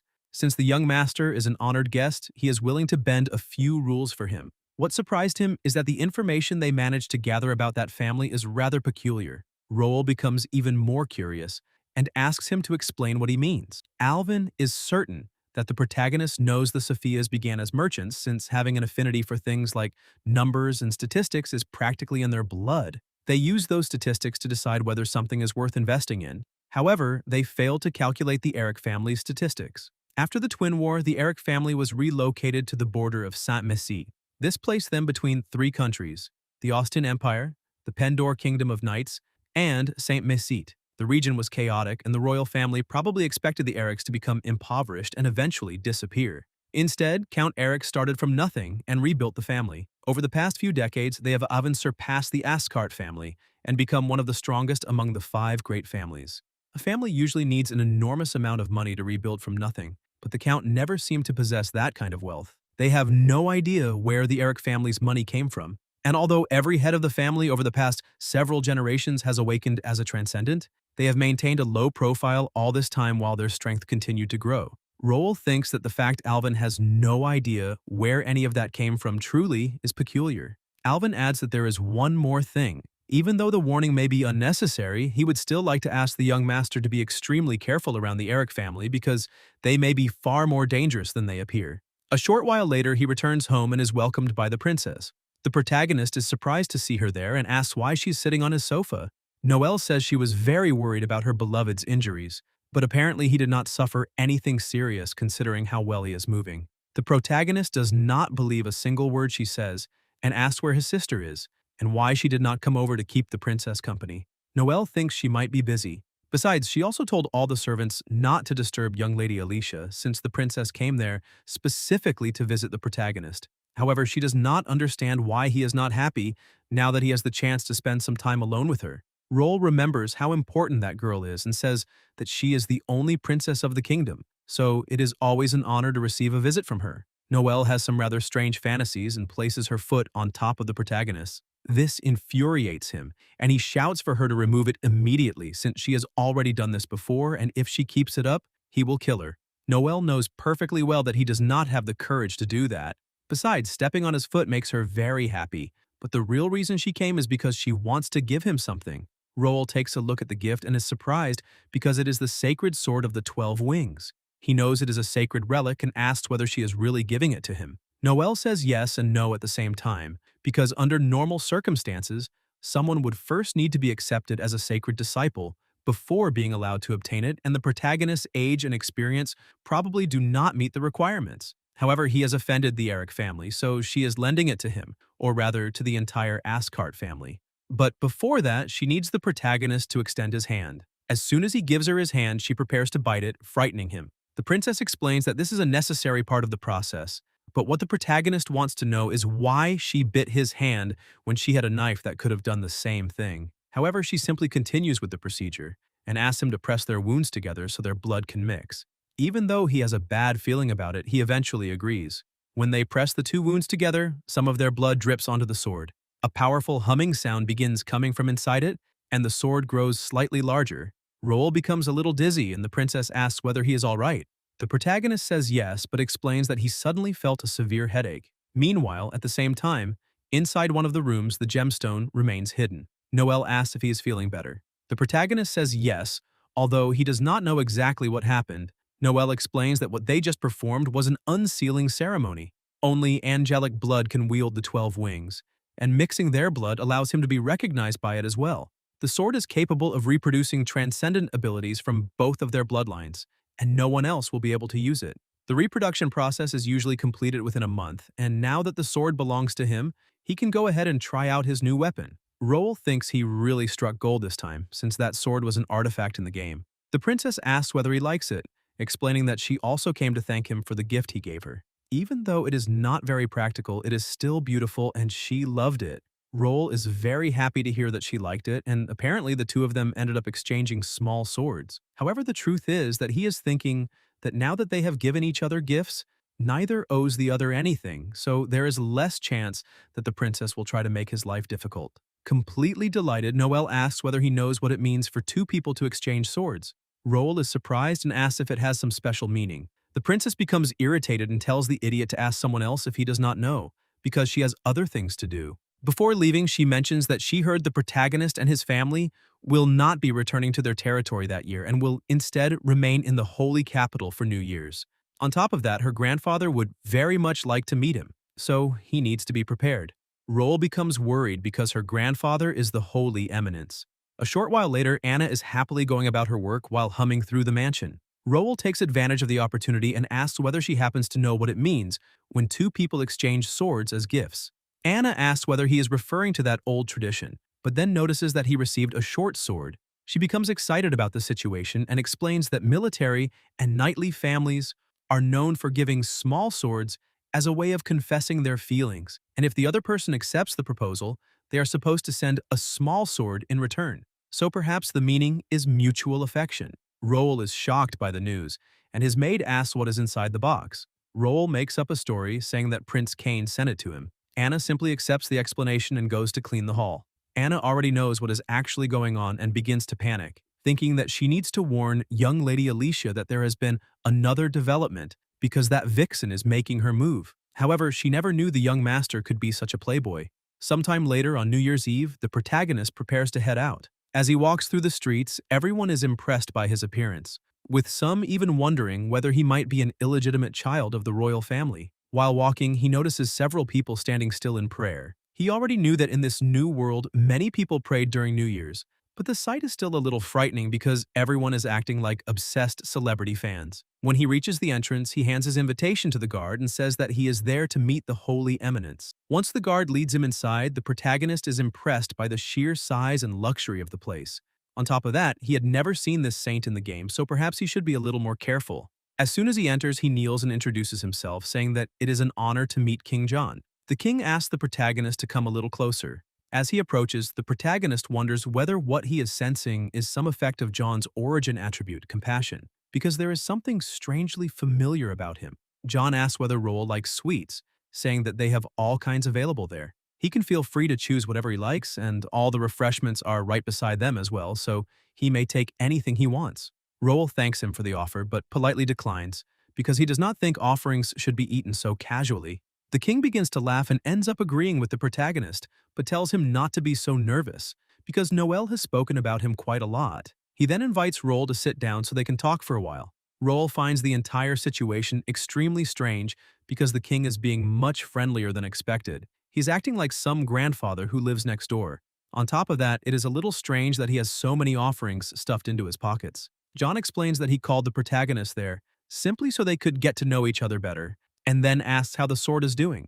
Roel says that it is very easy to use. He heard from the princess that this ease of use comes from the sword absorbing and adapting to his blood. His Majesty confirms that this is exactly right. The sword possesses the ability to incubate, and the protagonist's sword is already filled with sacred energy and should complete the process within a few days. However, John suddenly notices something unusual and can barely believe it. Roel's sword may actually be capable of developing two abilities at the same time, which surprises the protagonist as well. John becomes extremely excited by the news because the protagonist and the princess are good friends and possess excellent synergy between their abilities. They are probably destined to remain together side by side. Roel becomes even more worried, thinking that there is no way he is going to accept being paired with a sadistic angel like her. The king mentions that he heard what happened at Noel's birthday and congratulates the protagonist for what he did, because there are not many righteous young nobles like him anymore. Desire has corrupted many people during the past few decades of peace. In addition, the Ascart family inherited many things over the generations, but much of it has been forgotten with time. Because of that, John hopes that one day the protagonist will be the one responsible for restoring their former glory. John points out that it is getting quite late and says that they can talk more on another occasion, then invites him to join him in prayer. Roel keeps thinking about the matter of inheritance and glory, but he can worry about that later, because he cannot pass up the opportunity to pray together with the Holy Eminence. King John Heathcliff, also known as the Holy Eminence, is the emperor of the Holy Theocracy of Macet and the head of the Heathcliff family. He was the leader of the first church that worshipped the goddess, the first apostle of God, and a hero who slew deviants during the Holy War. He and his many titles were deeply revered throughout humanity, which is why being invited by this man is said to be one of the greatest honors anyone can receive. An hour later, they are still in the same position outside, and the protagonist is almost freezing to death, trying to understand what kind of torture this is supposed to be. Sometime later, he returns home and collapses onto his bed half dead. But at least he finally managed to make it back. Even though he is completely exhausted, he did manage to obtain some useful information this time. However, the things the king told him can never reach the princess's ears. At that moment, another maid appears and tells the young master that she has an important message for him. Roel is surprised because he has never seen that woman before and asks where Anna is. The new girl explains that Prince Cain invited everyone to a New Year's hunt. Master Carter, young Lady Alicia, and the others all went to participate, and they may not return for the next 2 nights. The protagonist is surprised to discover that everyone went off to have fun without him, but he decides it is probably for the best since he is exhausted anyway. He tells the girl that he is going to rest for a while and should not be awakened unless something extremely important happens. Roel opens the system, thinking that everything is far too quiet and that if he had known no one would be there, he would not have come back so early. The system displays the first battle of rage. In a dark room beneath the icy shadow of a sword, he must defend the justice within his heart with both hands. 30% off all event items. Silver Wings Unbound. He must free the silver-winged bird from its cage, allowing it to spread its wings and fly without restraint. 40% off all cumulative event items. Those events had already been available for some time, but he never had the chance to look through them. Now, however, he has plenty of money because the Eric family compensated him for what happened. He can buy anything he wants, and that ability does seem extremely practical, although the price is very high. The ability is called Bloodshed Calamity. Considered a failure by the Society for Ocular Ability Research, it has a certain chance of displaying the names of those who harbor killing intent toward the user in red light. He needs to remember not to waste time shouting for dramatic effect and simply run. As soon as he lies down to sleep, the same woman from before opens the door and says it is time to get back to work. Suddenly, the protagonist senses movement and wakes up, asking Anna what time it is, although he feels extremely comfortable. Noelle approaches and sweetly tells him that it is already 6 in the evening. The moment he opens his eyes, he is startled and asks what she is doing there. The princess begins laughing because she finds the protagonist's expressions hilarious, and apparently waiting there was worth it. Still confused, Roel asks when she came in and why no one warned him. The princess explains that she replaced every servant in the house and now everyone there works for her, asking whether he liked the surprise. Roel thinks she is becoming completely insane and asks whether she is planning to kidnap him or something, since she will not even let him rest peacefully during New Year's. Noelle becomes a little upset by his words because he is making the whole thing sound terrible. She came there to spend New Year's with him because she thought he might feel lonely, and she even brought him some sacred sweets as a gift. Mia appears and hands over some sweets. The princess picks one up and asks Roel to lick it and try it because it is delicious. Roel realizes that she never misses a single opportunity and says that she does not actually want to give him the candy, she just wants the satisfaction of watching him lick her fingers. Noelle explains that this is not exactly what is happening because New Year's sweets are important and symbolize blessings for the coming year. The protagonist thinks that if that is really what they represent, then she can simply toss the candy into his mouth since someone at her level should be able to aim perfectly. He thinks she is very naive if she truly believes she is smarter than him. Noelle tosses the candy into the air and tells him to catch it. The protagonist manages to catch it, but then realizes that he has just been treated like a pet dog. Apparently, the fun of feeding someone really is not bad. Roel points out that she has already had her fun and can leave now because he would like to go back to sleep. Noelle says that she does not visit often, so perhaps he could show her around the Labyrinth Mansion, since she heard that Queen Victoria once lived there. Of course, he has the option to keep sleeping if he wants, and she will respect that, although she cannot promise that she will not do anything while he is asleep. Realizing the danger he is in, Roel begins showing her around the mansion, explaining where Queen Victoria once sat and what she had used. Eventually, they arrive at the mansion's library, and the protagonist explains that all the journals left behind by his ancestor Ponte are stored there. She can read them, but she needs to be careful. Noelle asks whether she can really look through all of them. The protagonist says that this is only part of the collection, and that these are the volumes that were preserved. Ponte apparently loved going on adventures, so there should be many records about relics and important events among them. When Roel picks up one of the books, he realizes that his ancestor wrote down practically everything related to Victoria, which makes the protagonist somewhat irritated. The princess notices that he threw the book aside and asks what is wrong, since he was the one who told her to be careful with all the books. Roel says it is nothing and claims that all those books are just boring administrative notes. However, he cannot believe how shameless his ancestor was, since Prince Wade's rebellion was the only reason Victoria did not get rid of him. Because of that, Roel plans to burn all those books the next day. Noelle calls out to the protagonist with a slightly worried expression. He asks what is wrong, since she was the one who asked him to give her a tour of the mansion, so she cannot complain if it is boring. The princess explains that it is not that. Something feels wrong, and she asks whether he brought his protective amulet. Roel asks if she means that necklace, but he always carries it with him. The Seer Guardian Stone is a protective amulet created by the scholar Seer of Broln, the Kingdom of Scholars, and it is capable of blocking multiple high-level transcendent attacks. Noelle tells the protagonist to take very good care of it. She cannot explain exactly why, but she has had a bad feeling for some time, almost as if someone is watching the two of them like prey. Of course, there is still a chance that she is mistaken. Roel grabs her hand and says that he fully trusts the princess's instincts because something really is wrong. Everything is far too quiet and all the maids have disappeared. He begins pulling her along, saying that they need to run to the vault because it is the center of the labyrinth mansion and the safest place there. But at that moment, a man begins laughing and steps out, saying that he has been discovered. At Brian's mansion, a man wishes him a happy new year, saying that it has been a long time since they last met. Brian explains that the royal family has been watching him lately and that he only managed to appear there because surveillance weakened during New Year's. The man mentions that he heard Brian's plan failed and asked whether some condition had not been fulfilled. Brian explains that this is not what happened because everything went according to plan. The heir was fierce and stubborn, the young nobles behaved exactly as expected, and even the timing was correct, but he has no idea why the prophecy failed.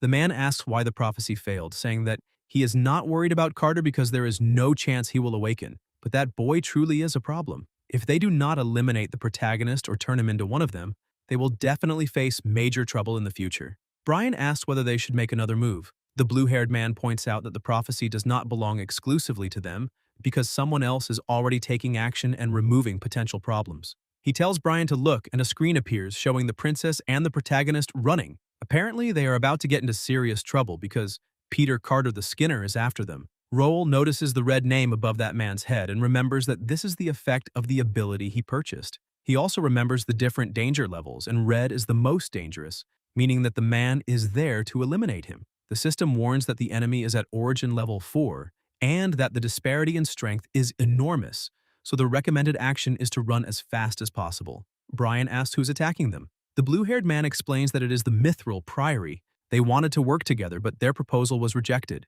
Even so, the man believes they cannot win because they are not only going up against the Ascart family, but also the Heathcliffs.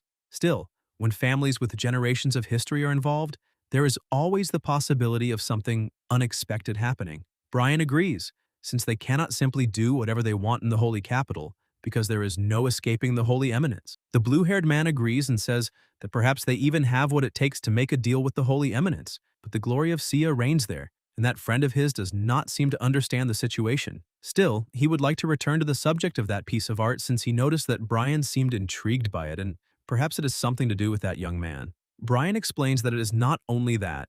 Although the protagonist is part of the reason, the place where everything is happening looks somewhat familiar. Back at the palace, a man introduces himself to the king as Lucas, vice leader of the secret silver retreat. John asks whether he is from the Mithril Priory since he does not remember having such guests there that year.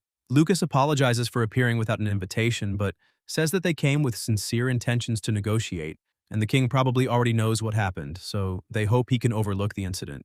Lucas states that they will not harm the Heathcliff descendant, nor are they targeting the Ascart family under the king's protection, because they are only after the child of prophecy. Peter greets the two young friends, pointing out that it is not very polite to make such a sudden visit, but he is a sworn follower of the Mithril Priory and is there to fulfill only one objective. However, the protagonist immediately starts running. Peter asks whether they really cannot show him even a little respect, but the protagonist says that it does not matter who he is because he has no intention of standing there, listening to whatever that man has to say. Peter thinks that is truly unfortunate since he cannot allow the two of them to escape. Using a little blood, he activates his ability with his brush, Private Drawing Room. The two are caught by the ability and transported to a dark place with several paintings hanging on the walls. Peter explains that this is his bloodline ability. With it, he can isolate his target from the outside world. Although the activation conditions are somewhat troublesome, his superiors still place great importance on this mission. Their protective amulets have probably lost their effects as well, so now they can have a much calmer conversation. Noel warns that they will not be able to fight that man, but the protagonist already knew that. He thinks that perhaps this is some consequence of changing the events of the original timeline, since he does not remember anything like this happening when he played the game. The protagonist asks where the guards who stood outside the door are and how that man managed to get inside. Peter explains that this is a secret and cannot be revealed. However, he can tell them how to leave that space immediately. The only way for them to get out is for someone to die, and since he does not care which of the two survives, they could simply fight each other to the death. Roll makes it clear that they will absolutely not do that, but the princess is acting strangely, which worries him. Noel steps forward and asks whether that man truly thought they would believe such nonsense. Peter decides that he has no other choice but to eliminate both of them himself. The princess releases her powers, states her name, and declares that she is the future heir of the royal family, and that she has carried this duty and responsibility since birth.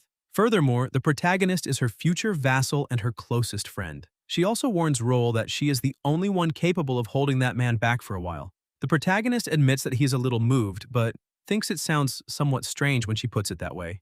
Peter thinks it is an inspiring speech worthy of a true leader, and apparently she has already made up her mind. Several monsters begin emerging from the paintings on the walls, surrounding the two of them. Peter laughs, saying that the artwork made from their flesh will look wonderful on his wall. Meanwhile, during the conversation with the king, Lucas emphasizes that he believes the points he mentioned are sufficient conditions to justify the negotiation. John reads out several names, all of them belonging to the Ascart family. Lucas realizes that things are not going according to plan. The king rises furiously, saying that the promise to protect the Ascart family was made at the beginning of the Third Era and that, as ruler and head of the family, he must admit that those conditions are indeed tempting. But before anything else, he needs to make one thing perfectly clear. He is the Holy Eminence, the leader of the church, and he lives to uphold kindness, justice, and equality. Lucas realizes that he is now in serious trouble. The king says that the Mithril Priory has gravely offended his sense of justice, and that their actions have insulted both the church and the king's own principles of justice. On another occasion, the king might have simply ordered him to leave, but since he is already there, he will remain there forever. Meanwhile, inside the ability, an extremely bright light begins to shine. The king's voice echoes throughout the subspace, ordering them to protect their friend with their own strength, and behold, the protagonist's head begins to hurt intensely, and even Peter starts feeling somewhat strange. A brilliant light erupts between them, and a short while later, the princess wakes up and begins trying to awaken the protagonist. As soon as he opens his eyes, he sees an extremely bright light and asks what is happening, since it had already been nighttime. But when he looks ahead, he realizes that several buildings have been destroyed, and numerous people are lying dead on the ground. Confused, he asks where they are. At that moment, the system appears, announcing that it is restarting and that new information has been acquired through an interface update. The protagonist is 10 years old, his bloodline is unknown, but he has gained several titles. He is the first king of the Royal Garden and the Protector. His current rank is E+. He possesses the spells Lesser Heatwave, Phantom Hands, Focused Blast, Controlled Breathing, and Spell Gloves. Roll is completely confused, trying to understand what happened, since many things have changed with the new interface. The system displays a danger warning. Possible signs of primordial bloodline restrictions have been detected, classified as extremely dangerous. The bond between history and the present, the amalgamation of light and shadow. Amid urgency stands a solitary figure. In this great era, the flower blooms and withers. Bloodline restriction progression is currently at 17%. Roll becomes worried about this, but the system also seems concerned and warns that, out of concern for its host's safety, it recommends that the protagonist give up immediately because the situation is extremely dangerous. Roll asks whether his family truly possesses an ancestral bloodline since his father never mentioned it and he does not remember any record of it in the game. He asks the system what will happen if he chooses to awaken that bloodline. The system warns that it will assist its host in awakening the bloodline, but there will be a price. The estimated success rate is approximately 60%. However, with the protection of someone with an angelic bloodline, the estimated success rate rises to 70%. The price is 500,000 gold coins. The protagonist becomes extremely angry at such an outrageous amount, but since he does not have that kind of money, the system decides to lend it to him. In exchange for a loan of 500,000 gold coins, the system will suspend its services for 10 years and 6 months. However, it will continue operating throughout that entire period. But if the loan is not repaid within 5 years, the system will automatically cease operations. Roll becomes somewhat uneasy because the amount is still enormous. Normally, he would simply ignore the entire matter, but now there is a madman trying to make a painting out of his entrails, and although hiding behind the princess is tempting, that does not suit him very well. Giving up would be the same as waiting for his own death, so he might as well start praying that everything works out and awaken his bloodline. As soon as he chooses to awaken the bloodline, the system announces that bloodline awakening support has been activated, along with several other functions such as pain control and adaptation. The process begins progressing, and a short while later he awakens again. The princess asks whether he is feeling any better. The protagonist says yes, and asks whether she discovered anything. Noelle explains that she has not, but the place looks like both a ruin and a battlefield, although she has no idea where they are. Roll thinks there is little point in standing around speculating, so they need to search for clues.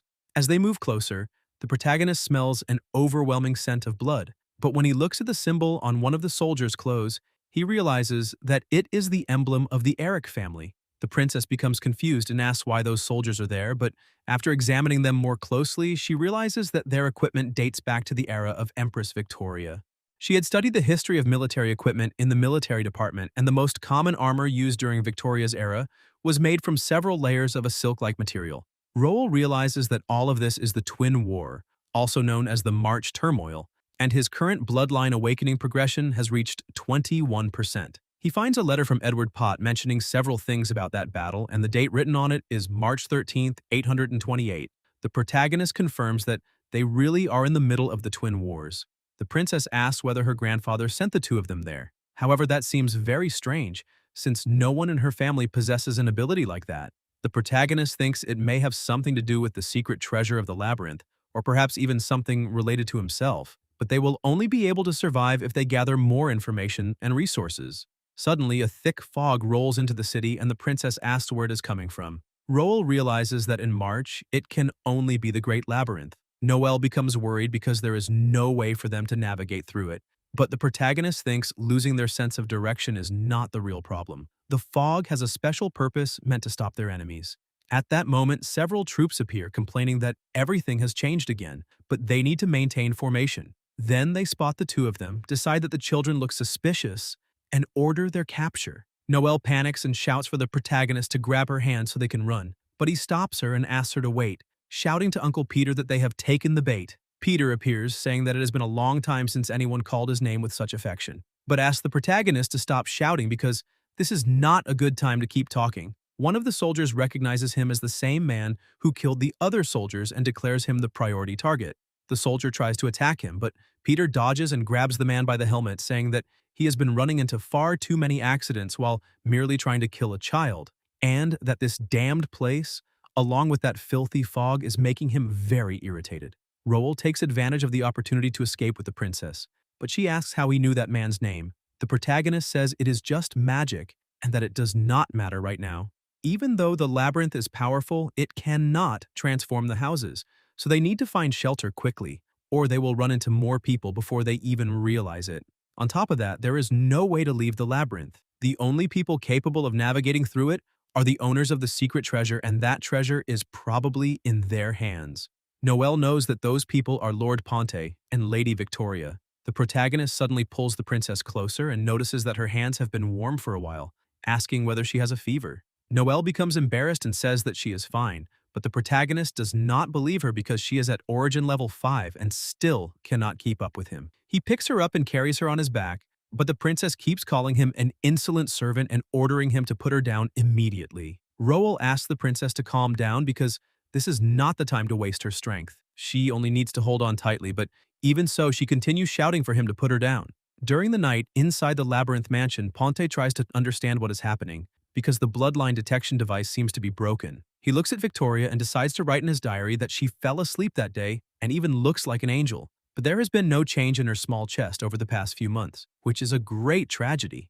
Victoria wakes up and asks whether he is writing that again, questioning whether he is really that interested in his student's body because he is such a pervert. Even so, she says she wants him to read the contents aloud. Ponte becomes embarrassed and says that she knows perfectly well that this is the price of using her powers and that he cannot do that. She knows that very well, but finds his reaction amusing, and, even though she wants to keep teasing him, says he should restrain himself a little more at a time like this. Ponte agrees and asks her to take a look at the device because it seems to be broken. Victoria becomes alarmed because a bloodline detector should be in perfect condition, and there is no possibility of anyone with the Heathcliff bloodline being on Lock Street. His eminence definitely is not there, so if the device is not malfunctioning, that red dot... Victoria interrupts him, saying that it must be an illegitimate child. He agrees, saying that he just heard something very interesting, but Victoria points out that the child is living among ordinary people. That means His Eminence knows nothing about the child, so the child is innocent. Because of that, she tells her master that she would very much like to bring the child there.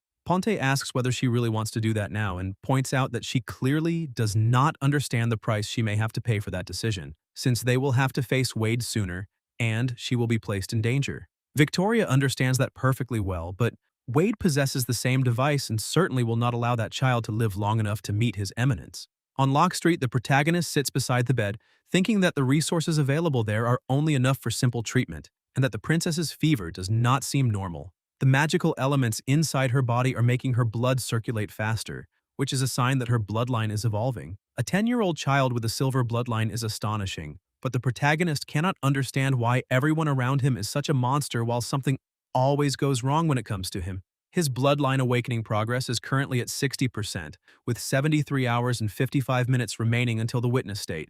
His intermediate evaluation score is 59. However, the protagonist has no idea what any of that means. The system explains that the evaluation is a combination of several indicators, including the host's actions, decisions, and achievements, and that no detailed information can be provided.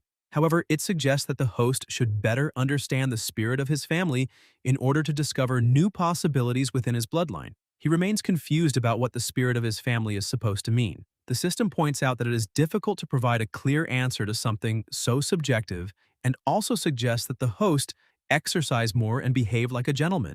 Roel says that he understands and asks the system to stop for now because he still has 73 hours before time runs out and needs to survive until then. There may be another way, but that is not important right now. He needs to deal with one thing at a time, and he is already at his limit. As soon as he closes his eyes, he suddenly wakes up surrounded by several enormous skulls. The protagonist thinks he may be dreaming and asks where he is. One of the two skeletons asks who he is, then looks down and realizes that this time it is a child, but says that it does not matter. He tells the protagonist to answer his question and asks how the dead can pass on their power. Roel has absolutely no idea what the skeleton is talking about. The creature moves closer and says that he does not need to have the answer immediately, giving the protagonist a little more time to think. But now he needs to return because it seems he is in serious trouble. And the next time he comes back, he must bring the correct answer. Roel wakes up with a start and the system displays that the first interaction has been completed and that his bloodline awakening progress has reached 80%. But it has been paused because he obtained a special condition, Grandar's promise. He made a promise with the king to bring him back to reality. Its effects are an increase in strength and temporary immortality lasting 30 seconds, with a total of 3 uses remaining. The protagonist realizes that this may be the ability the skeleton gave him, called immortality, and now he also understands why his progress was paused because of that question about how the dead can pass on their powers. The princess opens her eyes, looking very weak, and calls for the protagonist. He rushes into the room and asks how she feels. Noelle explains that she does not feel well at all because she is not used to being sick and has never experienced anything like this before. However, even in the middle of all that, she points out that there is one good thing, because now the protagonist no longer seems to hate her. Roel says that he never hated her, although he was afraid of her for a while, but now he no longer feels that way. The princess is surprised and explains that the date of one's baptism can only be told to people who are close to them, and that both of them will understand once the protagonist says June 15th. That is the date of her baptism, and he needs to remember it, because if her father or grandfather ever takes their anger out on him, he should shout that date as loudly as possible. Roel becomes confused and asks what that is supposed to mean. The princess continues, saying that he needs to leave at sunrise because only the ancestor of that place can help her with her advancement, and he will not be able to escape while carrying her. But the protagonist refuses before she can even finish speaking and tells her that she should sleep before he accidentally hurts her, leaving the princess somewhat confused. He buys a sleeping incense and places it beside her. Once she falls asleep, he watches her and thinks that in the original game, this assassination attempt never happened. Noelle had clearly said that she had never been sick before. The protagonist knows that he managed to change his younger sister's fate and that many things were affected because of it. He had been very happy about avoiding his own death, but he never expected the princess to be threatened as a result. That means he was the one responsible for putting her in danger, and even so, she cares so much about him that she asked him to leave her there. But now he needs to come up with a plan. The immortality ability he obtained probably does not come without risks. A powerful ability means that he will have to face serious dangers, and the nearest danger can only be one person, Peter. He knows that the man is at the peak of Origin Level 4. Even if those soldiers wear him down, Roel still has to deal with someone 2 levels above him, which will not be easy. Since the price of using transcendent abilities is high, heretics cannot last very long in prolonged battles. And the last time they fought, that man's ability basically consisted of summoning disgusting monsters from his paintings. If he uses that kind of ability, he is probably weak in close combat, and Roel's immortality is a major trump card. However, the protagonist still does not have a clear way to get close enough to attack him, so all he can do is rely on the 12 wings. Meanwhile, in the middle of the night and the fog, Peter is badly wounded but extremely furious. He has been stuck at Origin Level 4 for a long time without being able to advance.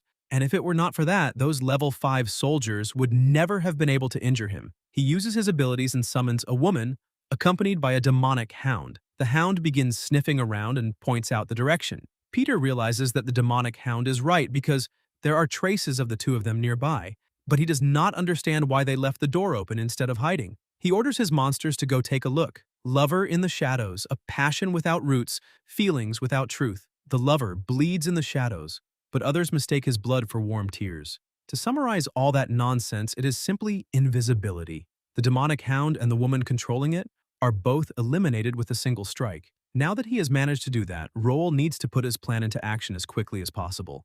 Peter is already extremely irritated with the protagonist and attacks with everything he has, but Roel activates his ability, Untouchable. Before the attack can reach him, the protagonist simply disappears. Peter is somewhat confused by what happened and wonders if he somehow missed, but perhaps it was the work of that sword. On top of that, he now has no idea where the protagonist went. Roel managed to unlock the ability that comes with the sword. Only an idiot would risk his life confronting that man without having any ability to rely on. The winged short sword 12 Wings contains energy crystallized by a first-generation bloodline awakener with the compassion attribute. That energy remains within the sword, and the passage of time together with its new user has granted it a new ability. With it, Roel can teleport within a 50-meter area, but every use consumes 10% of his total mana, so there are many limitations. Even so, the overall effects are extremely useful, and he had already prepared a hiding place in advance. Untouchable can be used 3 times per day, allowing him to teleport anywhere within his field of vision. The distance depends on the nature of the user's ability. Fortunately, he managed to find a lamp because, otherwise, with all that fog, his ability would be practically useless since he cannot see very far. But now he can only use the ability 2 more times, which means he needs to find an opportunity and use it to eliminate his opponent. Peter finds one of the lanterns left behind by the protagonist, and at that moment, Roel appears behind him and attacks with everything he has. Peter admits that he underestimated the protagonist and that he is extremely strong, since he never thought he would be forced to go this far. Roel also admits that he underestimated his opponent because he did not know the man had enough strength left to keep talking nonsense in the middle of a battle. Peter begins laughing and asks whether the protagonist truly thought he could be killed so easily. As he reveals his shirt, a painting appears over his chest. He shouts that he has entered the immersion state, his greatest trump card. That part of his heart has been transformed into a painting, which means no one can kill him now. He summons the portrait of protection, Smiling Mother, and orders it to attack the protagonist. Roel pretends to be frightened, but he was already prepared for this. He activates Grandar's promise and becomes immortal for 30 seconds. Every wound inflicted on his body begins healing instantly. Peter cannot believe what he is seeing and asks whether that is immortality, because dealing with an existence like that will come at an enormous price in the future. Roel thanks his opponent for his concern, but says that it is time for them to say goodbye. With a single strike, he managed to cut his opponent in half. As soon as the countdown ends, the system informs him that the ability was used with a high evaluation score of 74. That was his final regeneration ability, and its effects truly are incredible. But he is completely exhausted, and since morning has already arrived, he should return now. But at that moment, someone appears behind him and asks where he thinks he is going. Roel turns around in shock and attacks without thinking twice, but his strike is blocked with a single finger. The protagonist is terrified because someone who should not be there has appeared. It is Prince Wade. The protagonist knows that the prince is far stronger than Peter, not to mention that he is already completely exhausted and cannot handle another fight. However, the prince simply continues talking and remarks that the protagonist managed to eliminate an Origin Level 4 opponent, and judging by his clothing, he appears to be a noble, which is not bad at all. On top of that, Wade has never heard of any noble family receiving a holy dagger, much less one that had already been activated. The prince's goal in this war is to become the sole successor of the Heathcliff family, or replace all of them with his own supporters. However, for the princess who supports Victoria, following the prince would be practically impossible. Because of that, Roel needs to find a way to save her, no matter what happens. At that moment, the prince seems to do something, and the protagonist suddenly feels a severe headache, wondering why this has to happen right now. He begins having a vision and sees a young Wade calling out to Princess Mary. They are playing together, and the princess says that if she manages to catch him, he will become the king of fools. When she finally reaches him, she removes the blindfold and sees that it is her son. The prince asks why he was caught again. His mother smiles and says that it happened because he is just as adorable as Victoria. Besides, the two of them study every day and never come to play with her. However, he needs to understand that he and those children are not the same, because he is the future heir of the theocracy, while those children have lost their parents for various reasons. He was born to carry many responsibilities. He is the future ruler of Saint Messit, a disciple of Sia and a child of the angels. He will do everything in his power to protect justice, and the people will sing about his deeds and his name. However, she asks him never to forget that no matter who someone is, all people are equal. While they are talking, a roof tile comes loose and begins falling toward a poor little girl. To save the girl, Mary acts without hesitation and destroys the tile, but the people become frightened by her origin attribute. Even the prince is surprised by it. His mother, however, simply smiles and reaches out her hand toward the frightened child. The news spreads quickly, and people begin complaining about her origin attribute because no one ever imagined that she was a pagan, and this was considered a great humiliation for the theocracy. She was imprisoned because of her powers, but all she cared about was Wade and Victoria, and whether the two of them were doing well. Wade devoted himself completely to his training, asking his mother to wait for him because once he reached the throne, everything would be different. At that moment, one of the maids rushes into the room and gives him some news. The young prince is shocked and runs toward the place where his mother is being held, but someone appears in front of him and says that the area is under quarantine and that he cannot enter. Even though she is his mother, she is still a pagan. The word pagan becomes engraved in the boy's mind, and the words saying that she should die never leave his thoughts. In the end, Mary truly loses her life, and only Wade and Victoria attend her funeral. The two cry desperately, especially Wade, who is overwhelmed by pain and regret because he could not save his mother. He could never understand the origin attribute of compassion. Returning to the present, the prince notices that the protagonist is in no condition to fight. Roel tries to process what just happened, and apparently, everything he saw was part of Prince Wade's memories. The prince himself had done nothing because the memories appeared to Roel spontaneously. However, because of this, Roel realizes that the prince is not an ordinary person at all, but a pagan, which is completely different from the history he had learned. The prince says that he is going to capture Victoria and orders his right-hand man to keep an eye on that young man, since neither of them has much energy left to fight. The right-hand man approaches the protagonist and says that he does not know where Roel is from or where he came from, but the next time he meets the prince, he should show him more respect. However, the protagonist is only trying to understand the effect of bloodshed calamity. Prince Wade's right-hand man is none other than Brian Eric. The protagonist wonders why, out of everyone in the world, it had to be that guy. As soon as the prince enters the room, he looks toward a woman lying on the bed. He never imagined that useless Ponte would abandon her there and run away. For a moment, he had thought the two of them might have something more between them. He looks at the bed and realizes that even though the two women look very similar, that is definitely not Victoria. Ponte appears, wishes the prince a good morning, and immediately says goodbye before taking the princess away with him. As soon as he disappears, the prince calls his guards and says that the two must still be nearby, so they need to be captured immediately. At that moment, Brian realizes that enemies are attacking. The protagonist sees the labyrinth appear and his perverted ancestors show up as well, which means that he is finally safe. Princess Victoria is leading her army and orders them to advance, but the protagonist is still caught in the middle of everything. The troops begin attacking, and amid all the chaos, the princess manages to return. However, the protagonist is caught in the middle of the crossfire, and Noel has probably already been rescued by his ancestor, even though he should not even know she exists. So Roel needs to get out of there immediately. Meanwhile, farther away, Victoria heals Noel, and as soon as she wakes up, she is surprised to see the princess. Victoria tells her not to be afraid because she is safe now and that she is already treating all of her injuries.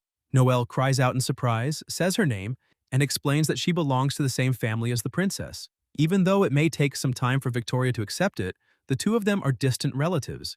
But right now, she has a friend who is still on the battlefield, and his name is Roel Ascart. That boy is extremely important to her, so they need to help rescue him. Both of them are surprised by the protagonist's surname, and the princess asks her teacher whether there is anyone with that name in his family. Ponte thinks about it for a moment but concludes that there is no one with that name in his family, and asks Noel once again if she is certain that her friend belongs to the Ascart bloodline. Noel realizes that he is Marquis Ponte, so she swears on her own blood that it is true and begs them to find a way to save him. Victoria thinks searching for someone on the battlefield amid all that chaos is extremely dangerous, and her teacher knows that very well. However, the number of their troops is not very large, and even if Roel is only a distant relative, Ponte would never abandon one of his own. Because of that, he promises that before the prince can even take a small piece out of him, he will have already rescued the boy and escaped into the labyrinth. To do that, he will use the fog as bait and ask the two of them to go ahead first. But as soon as he reaches the battlefield, he sees the prince right in front of him. Wade tells his right-hand man that the child from before could become a problem for him, so he needs to be captured. Meanwhile, the protagonist is dealing with his new friends in the friendliest way possible, and now he understands why that armor was eventually replaced, since it leaves such an important area completely exposed. Brian activates Circular Blood Mist and eliminates several soldiers at once. Before it can hit the protagonist, he uses his protective gem and blocks the attack. Brian notices that he has some interesting toys, but tells him that he can either come quietly or perhaps he would prefer to have one of his arms cut off. This worries the protagonist because Brian appeared at the worst possible moment. Since he just used his gem, it cannot be activated again, so perhaps he will have no choice but to accept being captured. He refuses to do that, but Untouchable can only be used one more time, and with his opponent's strength, escaping 50 meters will not help very much, so he has no idea what to do. His only option is to fight until he finds a chance to escape. Brian realizes that the boy has already made his choice, and the two prepare to fight. The protagonist activates Grandar's curse, and as soon as their swords clash, Brian feels that power and is surprised, saying that the protagonist is a pagan and asking why he is with Victoria, since he apparently has no idea why the prince is fighting. Roel thinks that man talks too much because the war is nothing more than revenge for the prince's mother. When he saw Wade's memories, the way the prince thought also flowed into his mind. Princess Mary died from an infectious disease because of the oppression of the nobility, and on top of that, she died simply for being different. Differences in origin, race, country, and belief, regardless of a person's identity or what they had done, once they were discovered to be different, discrimination would follow, and that is the true target of the prince's revenge. He wanted to eliminate that discrimination and create a world where everyone was equal, while stabilizing an empire as large as the ancient Austin Empire. It was precisely those lofty ideals and his immense power that allowed him to gain so much support. Even so, the protagonist is in no mood to think about any of that. He uses Untouchable and disappears, reappearing behind Brian because he needs to survive at any cost so he can escape with Noelle. However, the Duke manages to defend himself. He also points out that Roel is extremely weak now and that his time is up. With that, he uses Blood Explosion and sends the protagonist flying far away. Roel manages to defend himself enough to avoid dying, but he still suffers severe damage. His opponent had deduced that his ability had a time limit and waited for the right moment to counterattack. The stronger someone's intention to counterattack, the weaker their defense becomes, but Brian had failed. That means he will not get the chance to ask Roel the secret behind his longevity. Trying to buy himself a little more time, the protagonist asks whether he was not supposed to be captured. Brian admits that Roel was born with great potential, and that if he had more time to grow, he would probably become an important figure someday. However, if he refuses to join them, then in the future, he will only become an obstacle in their path. The protagonist thanks him for all the compliments, but would like to remind his opponent that if he truly wants to kill someone, he does not need to talk so much nonsense. Brian prepares the final blow, but at that moment, one of the protagonist's ancestors appears, uses center of gravity, and pulls him out of the path of the attack. Brian becomes extremely irritated by the situation. Ponte tells the protagonist to rest for a while because he did an excellent job. The Duke points out that the child is a pagan, but the protagonist's ancestor says that does not make the child one of them. Besides, he is rather busy with the rescue right now, so he apologizes for not being able to keep Brian company. As soon as the two return, Noelle can no longer hold herself back and, with tears in her eyes, hugs the protagonist, saying how relieved she is that he is safe. Roel complains because his body is still quite sore. She apologizes, saying that she did not mean to hurt him. Ponte tells his troops not to worry about the predictions and orders the archers to provide cover because they are going to make a full retreat. His ancestor notices that the protagonist is in terrible condition and that they need to return to the Labyrinth Mansion immediately so he can be treated. But at that moment, Roel loses consciousness and is taken back to the same place as before. The giant skeleton says that they have met again, and that, among all the people to whom he has granted his powers in the past, Roel is the one who returned to him the fastest. Others kept the coins they received because they were afraid of spending them all at once. But in just one day, the protagonist used everything. Roel thinks that if something is available in a game, then it is meant to be used. Trump cards exist to be used at crucial moments. The skeleton agrees because powers were not made to be hoarded. If they exist, then they need to be used. Brave warriors prove their worth on the battlefield and earn the respect they deserve. and that respect fuels their heroism, becoming part of their strength. The giant skeleton points out that the protagonist's second battle was exactly like that and that many people witnessed his courage. That will greatly affect his personality. However, the skeleton would like to know the true reason behind his first battle and whether it was because of that little angel. Roel admits that he killed Peter because he deserved to die for his completely twisted beliefs, not to mention that he protected Noelle because she has always protected him whenever he needed her. Despite her flaws, she still treats him extremely well, and there is nothing wrong with that. The skeleton concludes that the protagonist likes that girl. Roel becomes embarrassed and asks when he ever said that, since all he did was what was right. So how could that skeleton possibly think something like that? The skeleton points out that he only says what he can see, but none of that matters now. Time is almost up. Of the 3 uses the protagonist received, 2 have already been spent, and the next time they meet, he must bring the answer. Roel wakes up somewhat startled. Noelle has not left his side for even a single second, and is extremely happy to see that he is all right. The protagonist apologizes to her, saying that he is fine, but that the incident was caused by his awakening bloodline, and that she was dragged into danger because of it. Noelle asks whether his awakening is not connected to her grandfather, not to mention that he saved the princess from that heretic. Roel is surprised and asks how she knows all of that. Noelle explains that even though she was very weak at the time, she was not completely unconscious, so she managed to hear some things. Besides, she was supposed to be the one protecting him because she is the stronger one there. However, the protagonist says that he is a man and needs to take responsibility for his actions and protect the people around him. Noelle disagrees with all of that and says that his entire little body belongs to her, so he needs her permission before getting into a fight because he might end up getting hurt. Roel tries to argue, but she says that is not important right now, and while holding his hand promises that she will protect him and love him with all her heart, becoming his guardian. This is a personal oath she is making with her own life on the line. Roel is surprised by how strong her feelings for him are, but at that moment, Ponte and Victoria enter the room and are impressed by how adorable the two of them look together, wondering whether all children are really that romantic, completely unlike a certain gentleman standing near her. Roel looks at the princess and is amazed by how similar she is to Noelle. In just a few years, according to the game, the two of them will look very much alike, except for a few features that are quite different. Victoria keeps talking and asks her teacher to look at the two children and see how affectionate they are toward each other. Now that she thinks about it, some families have recently begun opposing traditional arranged marriages, so young people are starting to embrace new ideas. Ponte becomes a little awkward, but the princess continues teasing him and asks what he plans to do. The ancestor becomes somewhat embarrassed and says that he already has a family. Roel gets a small idea of where Noelle's tendencies may have come from and wonders whether this could somehow be inherited through the bloodline, passed down from generation to generation. Victoria asks whether Ponte is referring to his wife when he talks about having a family because that woman was only seen on the day of their wedding and he merely used her as an excuse to avoid unmarried women and marriage proposals, which means she is nothing more than a ceremonial wife. Ponte tries to explain that things are not exactly like that, but the princess asks him to explain in detail how things really are. At that moment, the protagonist joins the conversation and tells his ancestor that if he has some time, he would like to ask him a few things about their family. Ponte immediately takes advantage of the opportunity and says that he is completely available. Since he is the head of the family, the protagonist can go ahead and ask anything he wants to know.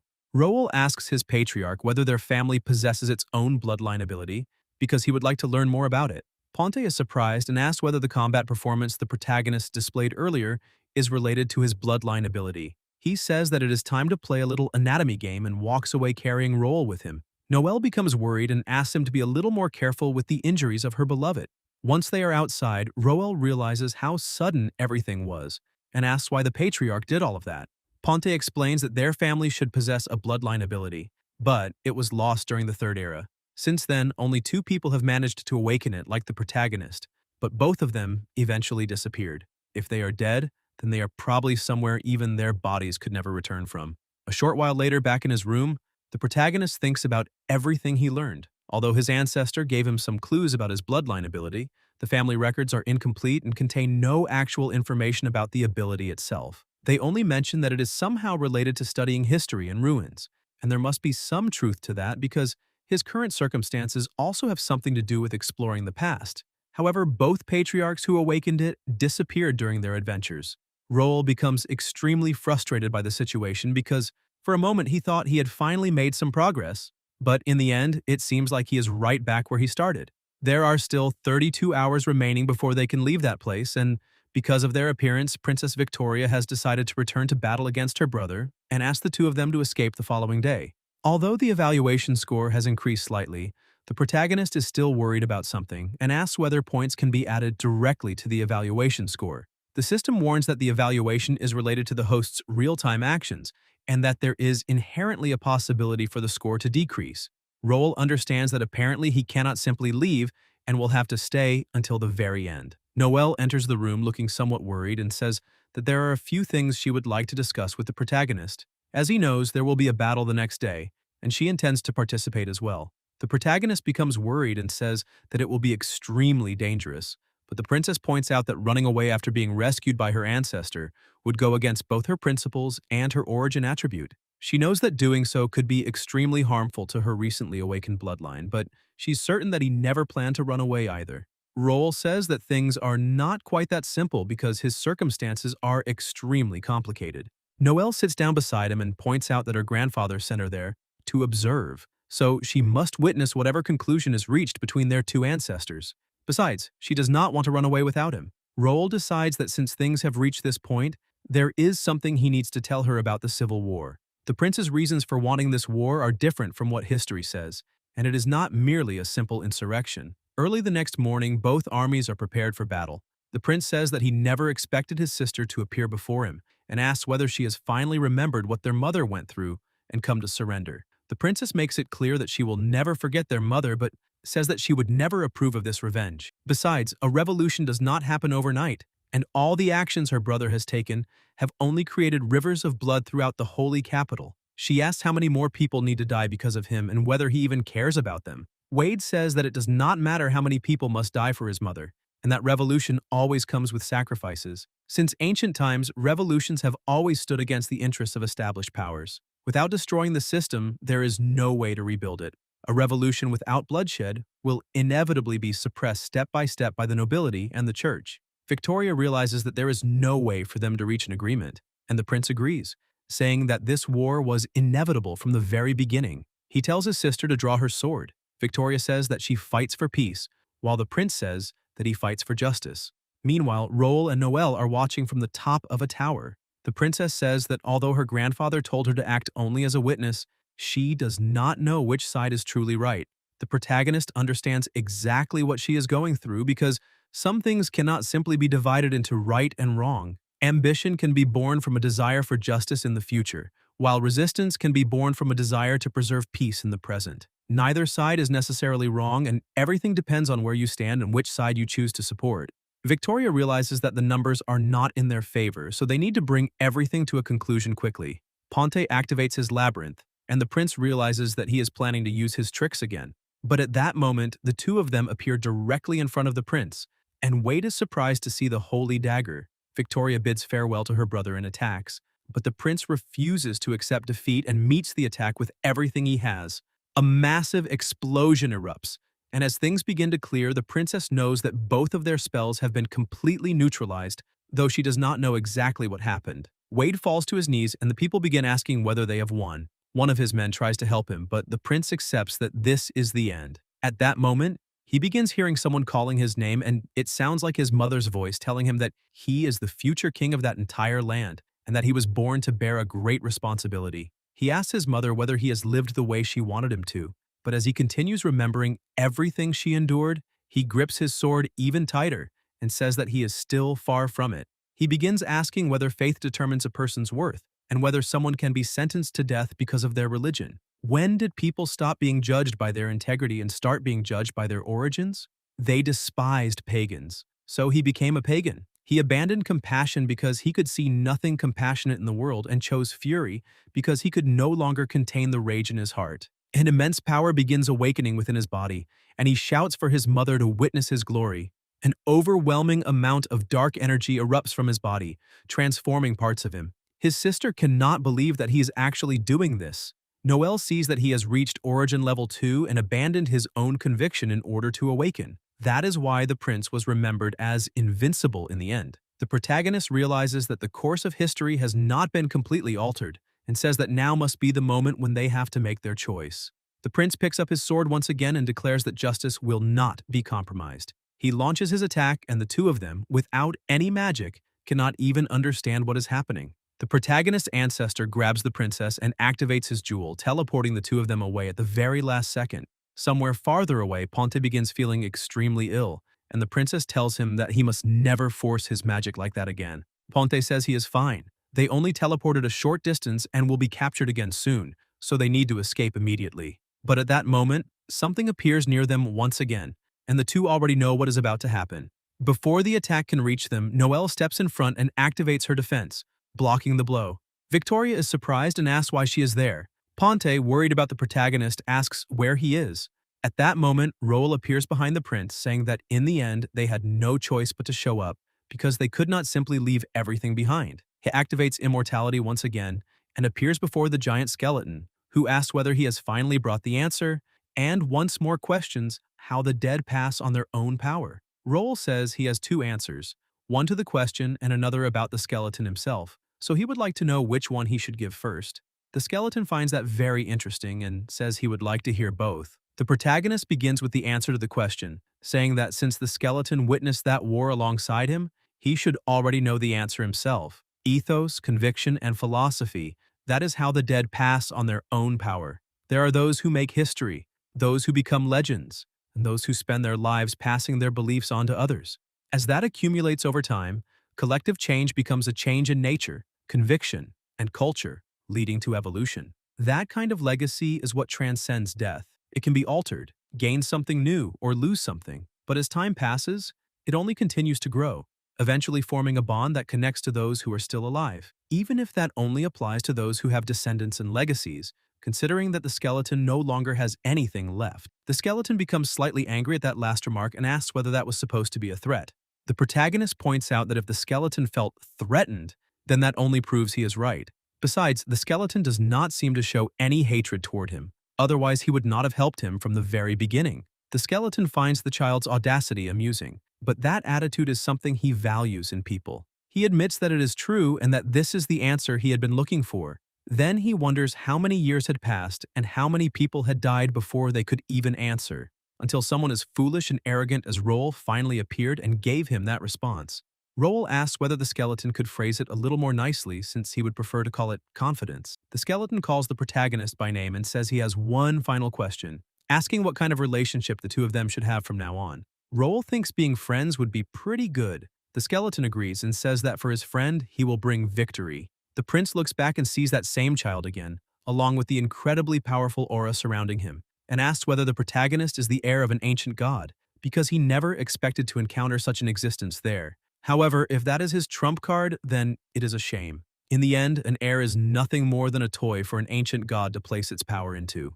The prince attacks the protagonist, saying that this is nothing but a joke. However, with a single movement, Roel manages to stop the attack with his bare hands and asks how it could be a joke when the prince has failed to prove anything. He then counters with his own ability and calls Grandar. Grandar appears before the prince, who is shocked to realize that the protagonist is not merely an heir, but someone bound to the ancient god through an alliance.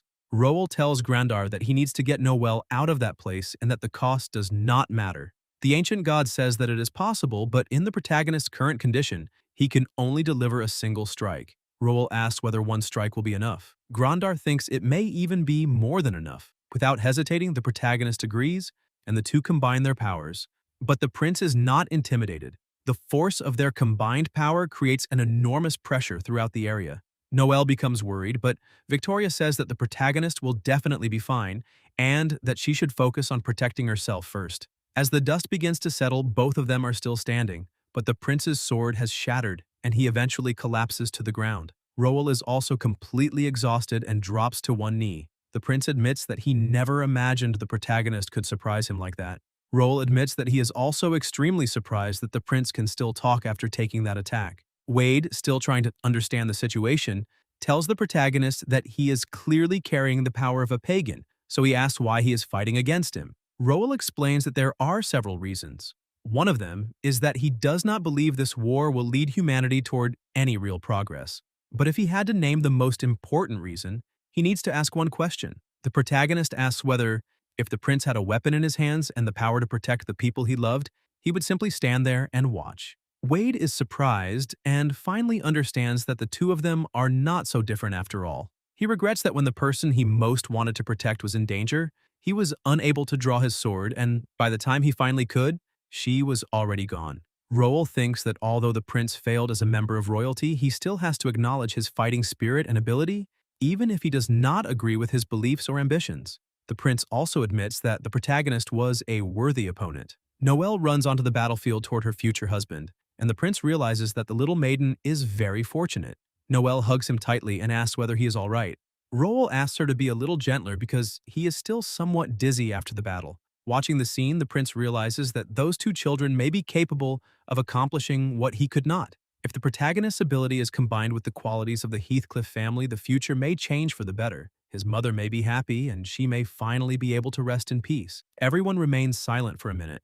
The system announces that the witnessing objective has been completed and that the timer has stopped. The remaining time is 4 hours and 22 minutes. The evaluation is perfect with a score of 102 points, and the countdown until their return is 9 minutes and 2 seconds. Roel thinks that it is finally over, but before he can say anything to Noelle, she interrupts and asks what is happening to his body. The protagonist becomes frightened when he looks at himself, and his ancestor says that his body has become half undead. Victoria thinks that perhaps this is the price of using the power of that ancient god. The protagonist thinks about the situation and realizes that after delivering that strike, Grandar stopped moving entirely, perhaps because Roel's body is completely exhausted. Since they are out of mana, Noelle needs to act, but she is somewhat hesitant because she has no experience treating curses. Victoria notices that he has the Holy Dagger. When he activated the blade, his magic was fused through that relic, which means he can transfer his power to a certain extent, and either an exchange of blood or intimate contact should work. However, she immediately dismisses the first option because the protagonist is in terrible condition and they cannot afford to take any of his blood. Roel asks whether intimate contact means. Noelle tells him to shut up and stop saying nonsense. Ponte tries to intervene, telling Victoria that perhaps they are still too young for that, but she tells him to shut up as well. Apparently, Heathcliff women are rather difficult. Noelle says that she knows perfectly well what she needs to do. The protagonist is somewhat surprised and asks what is happening, but the princess simply kisses him on the cheek, and at that moment, the countdown reaches 0. The return begins. Meanwhile, somewhere else, the protagonist's father and sister are sitting beside a campfire. Carter notices that Alicia looks somewhat worried and asks whether she is still thinking about her brother. She says that she never expected that swindler to invade the Labyrinth Mansion, and that she is probably bullying her brother right now. Carter has no idea how he is supposed to respond to that, but at that moment, someone arrives and says that there is an urgent message from the Labyrinth Mansion. Alicia becomes worried, thinking that her brother may be in danger. The bishop is extremely concerned because, for the two of them to be bound together by such a spell, it must be the result of one of them healing the other through the holy sword. They cannot be separated carelessly. Although he hurried over after hearing about the attack, he found no enemies, so the two of them probably handled the situation on their own. However, many people witnessed the scene, and it has truly become a major problem. At that moment, the protagonist's father appears and tells the bishop that he is responsible for that boy and would like to know about his son's condition. Alicia is also extremely worried and asks whether her brother is all right. The bishop asks the two of them to calm down and explains that although Roel and Noelle cannot move because of unusual circumstances, they are both perfectly fine, and since the two visitors are family, there should be no problem with allowing them to see them. As soon as they enter, everyone is horrified because Noelle is doing something rather unexpected. Sometime later, the protagonist reads a story about several heirs from noble families, but in the end, their meeting was discovered. They were arrested, and they received a terrible sentence. The protagonist becomes irritated and says that the story makes absolutely no sense. Anna explains that this edition is very popular among the nobles, and that supposedly 3 copies are circulating within the military. She happened to find one while she was out shopping. Roel asks her to stop talking so much nonsense because he cannot believe they stayed like that for half an hour, including his younger sister. Alicia had asked whether she was not good enough and whether he no longer loved her. The protagonist was heartbroken because now she was avoiding him again and hiding in her room during meals, so perhaps all of his progress would be undone. Anna asks whether he is worried about his sister because she's probably filled with jealousy right now and should calm down after a few days. The protagonist does not understand how she can be jealous when she is only a child. Anna knows very well that the problem is her young master. Roel asks about his father because he has not seen him lately. Anna explains that the master was summoned to the royal palace earlier and did not say when he would return. Roel thinks that perhaps his father is in trouble because of the incident involving the princess. which means they may be facing serious problems now. It has already been a week since they returned, and the true course of history has not changed at all. Perhaps what they witnessed was some kind of reenactment of past events, almost like a sequence from a game. However, his evaluation had been perfect, and his bloodline awakening was also successful. He managed to awaken the blood of the bronze influencer. The hymns within the mist guided the path toward enlightenment. His choice transcended time and space, bringing justice and equality to his predecessors. His bloodline awakening level was perfect, and the additional reward was an exclusive bloodline attribute. The origin attribute crown will be generated automatically once the host reaches origin level 5. The new ability he acquired was Wade's Blessing, along with a system notification stating that his debt amounted to 500,000 gold coins, with a maximum repayment period of 1,815 days. He realizes that in the end, he became stronger and poorer. However, that does not make him happy at all. He asks whether this is really a system interface or a credit statement, and how the system expects him to find 500,000 gold coins in his family's coffers. Even if they sold all of their territory and possessions, it might not be enough. The system's prices are far too outrageous, leaving him worried about what he is supposed to do if he has to drain the entire economy of that world because of it. His interface explains that once the system receives the money, it will be redistributed to humanity through underground veins for sustainable development. So the protagonist does not need to worry. Roel asks whether the system seriously expects him to sacrifice an arm and a leg for the sake of nature. However, he decides to forget about it for now, because after gaining so much, it would not be right to give up at this point. His own strength is the most important thing on his path toward the top. Once he obtains an origin attribute, he is certain that he will have the opportunity to become even stronger. Not to mention his new ability, Wade's Blessing. A king, witnessing the end, acknowledged his ideals. He abandoned his fury and attained inner peace. Team ability acquired, Crimson Lightning Roar. A fury against injustice lies buried within their hearts. Their roars become crimson lightning, greatly increasing the offensive and defensive power of all allies within the area. Everyone affected enters a berserk state. The effect varies from person to person, and those affected will likely suffer from exhaustion. The protagonist knows that group support abilities are extremely rare, even on the Sia continent. The ability to strengthen an entire army, even at a high cost, was one of the main reasons the prince had been able to suppress Victoria's forces. Unfortunately, he has no way to test the ability, and ever since they returned, the ancient god has not said anything else. Perhaps it is because Roel still lacks an origin attribute. In the end, he still needs to become stronger than he has managed to become so far. He tells the system that he has been stuck for too long and asks whether there are any more discounted potions he can drink. The system evaluates its host's physical condition and deems it satisfactory. The recommended item for purchase and advancement is Bolor's Advancement Elixir version 5. Its creator had a passion for alchemy, yet the effect of every alchemical product he created was completely accidental. No one knows why a formula originally designed to weaken an enemy would instead help someone become stronger. According to rumors, the inventor was considered corrupted by a spy during that war. The side effects are an extremely high fever and illness, but the price is also very high at 10,000 gold coins. However, with a 90% advancement discount, the price drops to 1,000 gold coins. Since an origin attribute is now available, the system recommends that its host take advantage of the opportunity and advance. Roel thinks that this potion only causes a simple illness as a side effect, especially compared to the previous one that felt as if it were burning his insides. And he also needs to take advantage of the fact that his father is not around and drink it now. Meanwhile, Carter and John have met. The king says that the Marquis understands what that incident implies, especially regarding the two children. The protagonist's father admits that the incident filled him with regret because the princess was caught in an attack planned against his son and even put her own life at risk. He truly never expected something like that to happen. The king points out that neither of them wanted it to happen, but now that it has, they need to make preparations and establish the appropriate strategies. The Marquis agrees, and the king says that first, they need to discuss the children. The king states that the princess should become the protagonist's protector. Carter takes a deep breath. He knew the king would bring up the matter of a protector, but now realizes that he specifically said the princess herself should become the protagonist's protector. He tells the king that he is probably aware of the many rumors surrounding the recent situation in which the two were seen together, so making her the protagonist's protector at a time like this could be somewhat complicated. John points out that people love gossip and rumors. Truth and lies are alike on a battlefield, and at times like this, they should not retreat in the face of such rumors. They need to show that they have nothing to hide. The protagonist's father still thinks the king has a point, but feels as though something is missing. His Majesty continues by saying that they have a pact. At the beginning of the Third Era, the ancestors of the two families signed an agreement stating that as long as an individual carries the Ascart family bloodline, the descendants of the angels must protect that person until adulthood.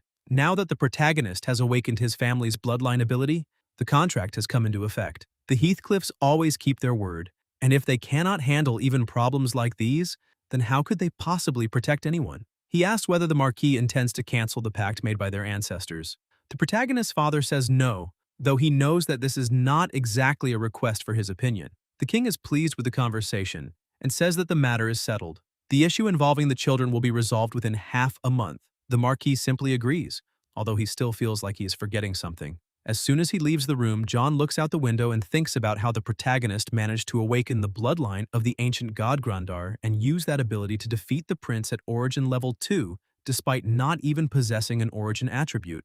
All of this is based solely on what Noel told him, so it would be impossible for the king not to pay close attention to that boy. But none of that really matters. He has no idea what the protagonist did during those 10 days to make the princess fall so deeply in love with him, and apparently the king has suffered quite a loss. But now he has already done everything he could, and the rest will depend on her.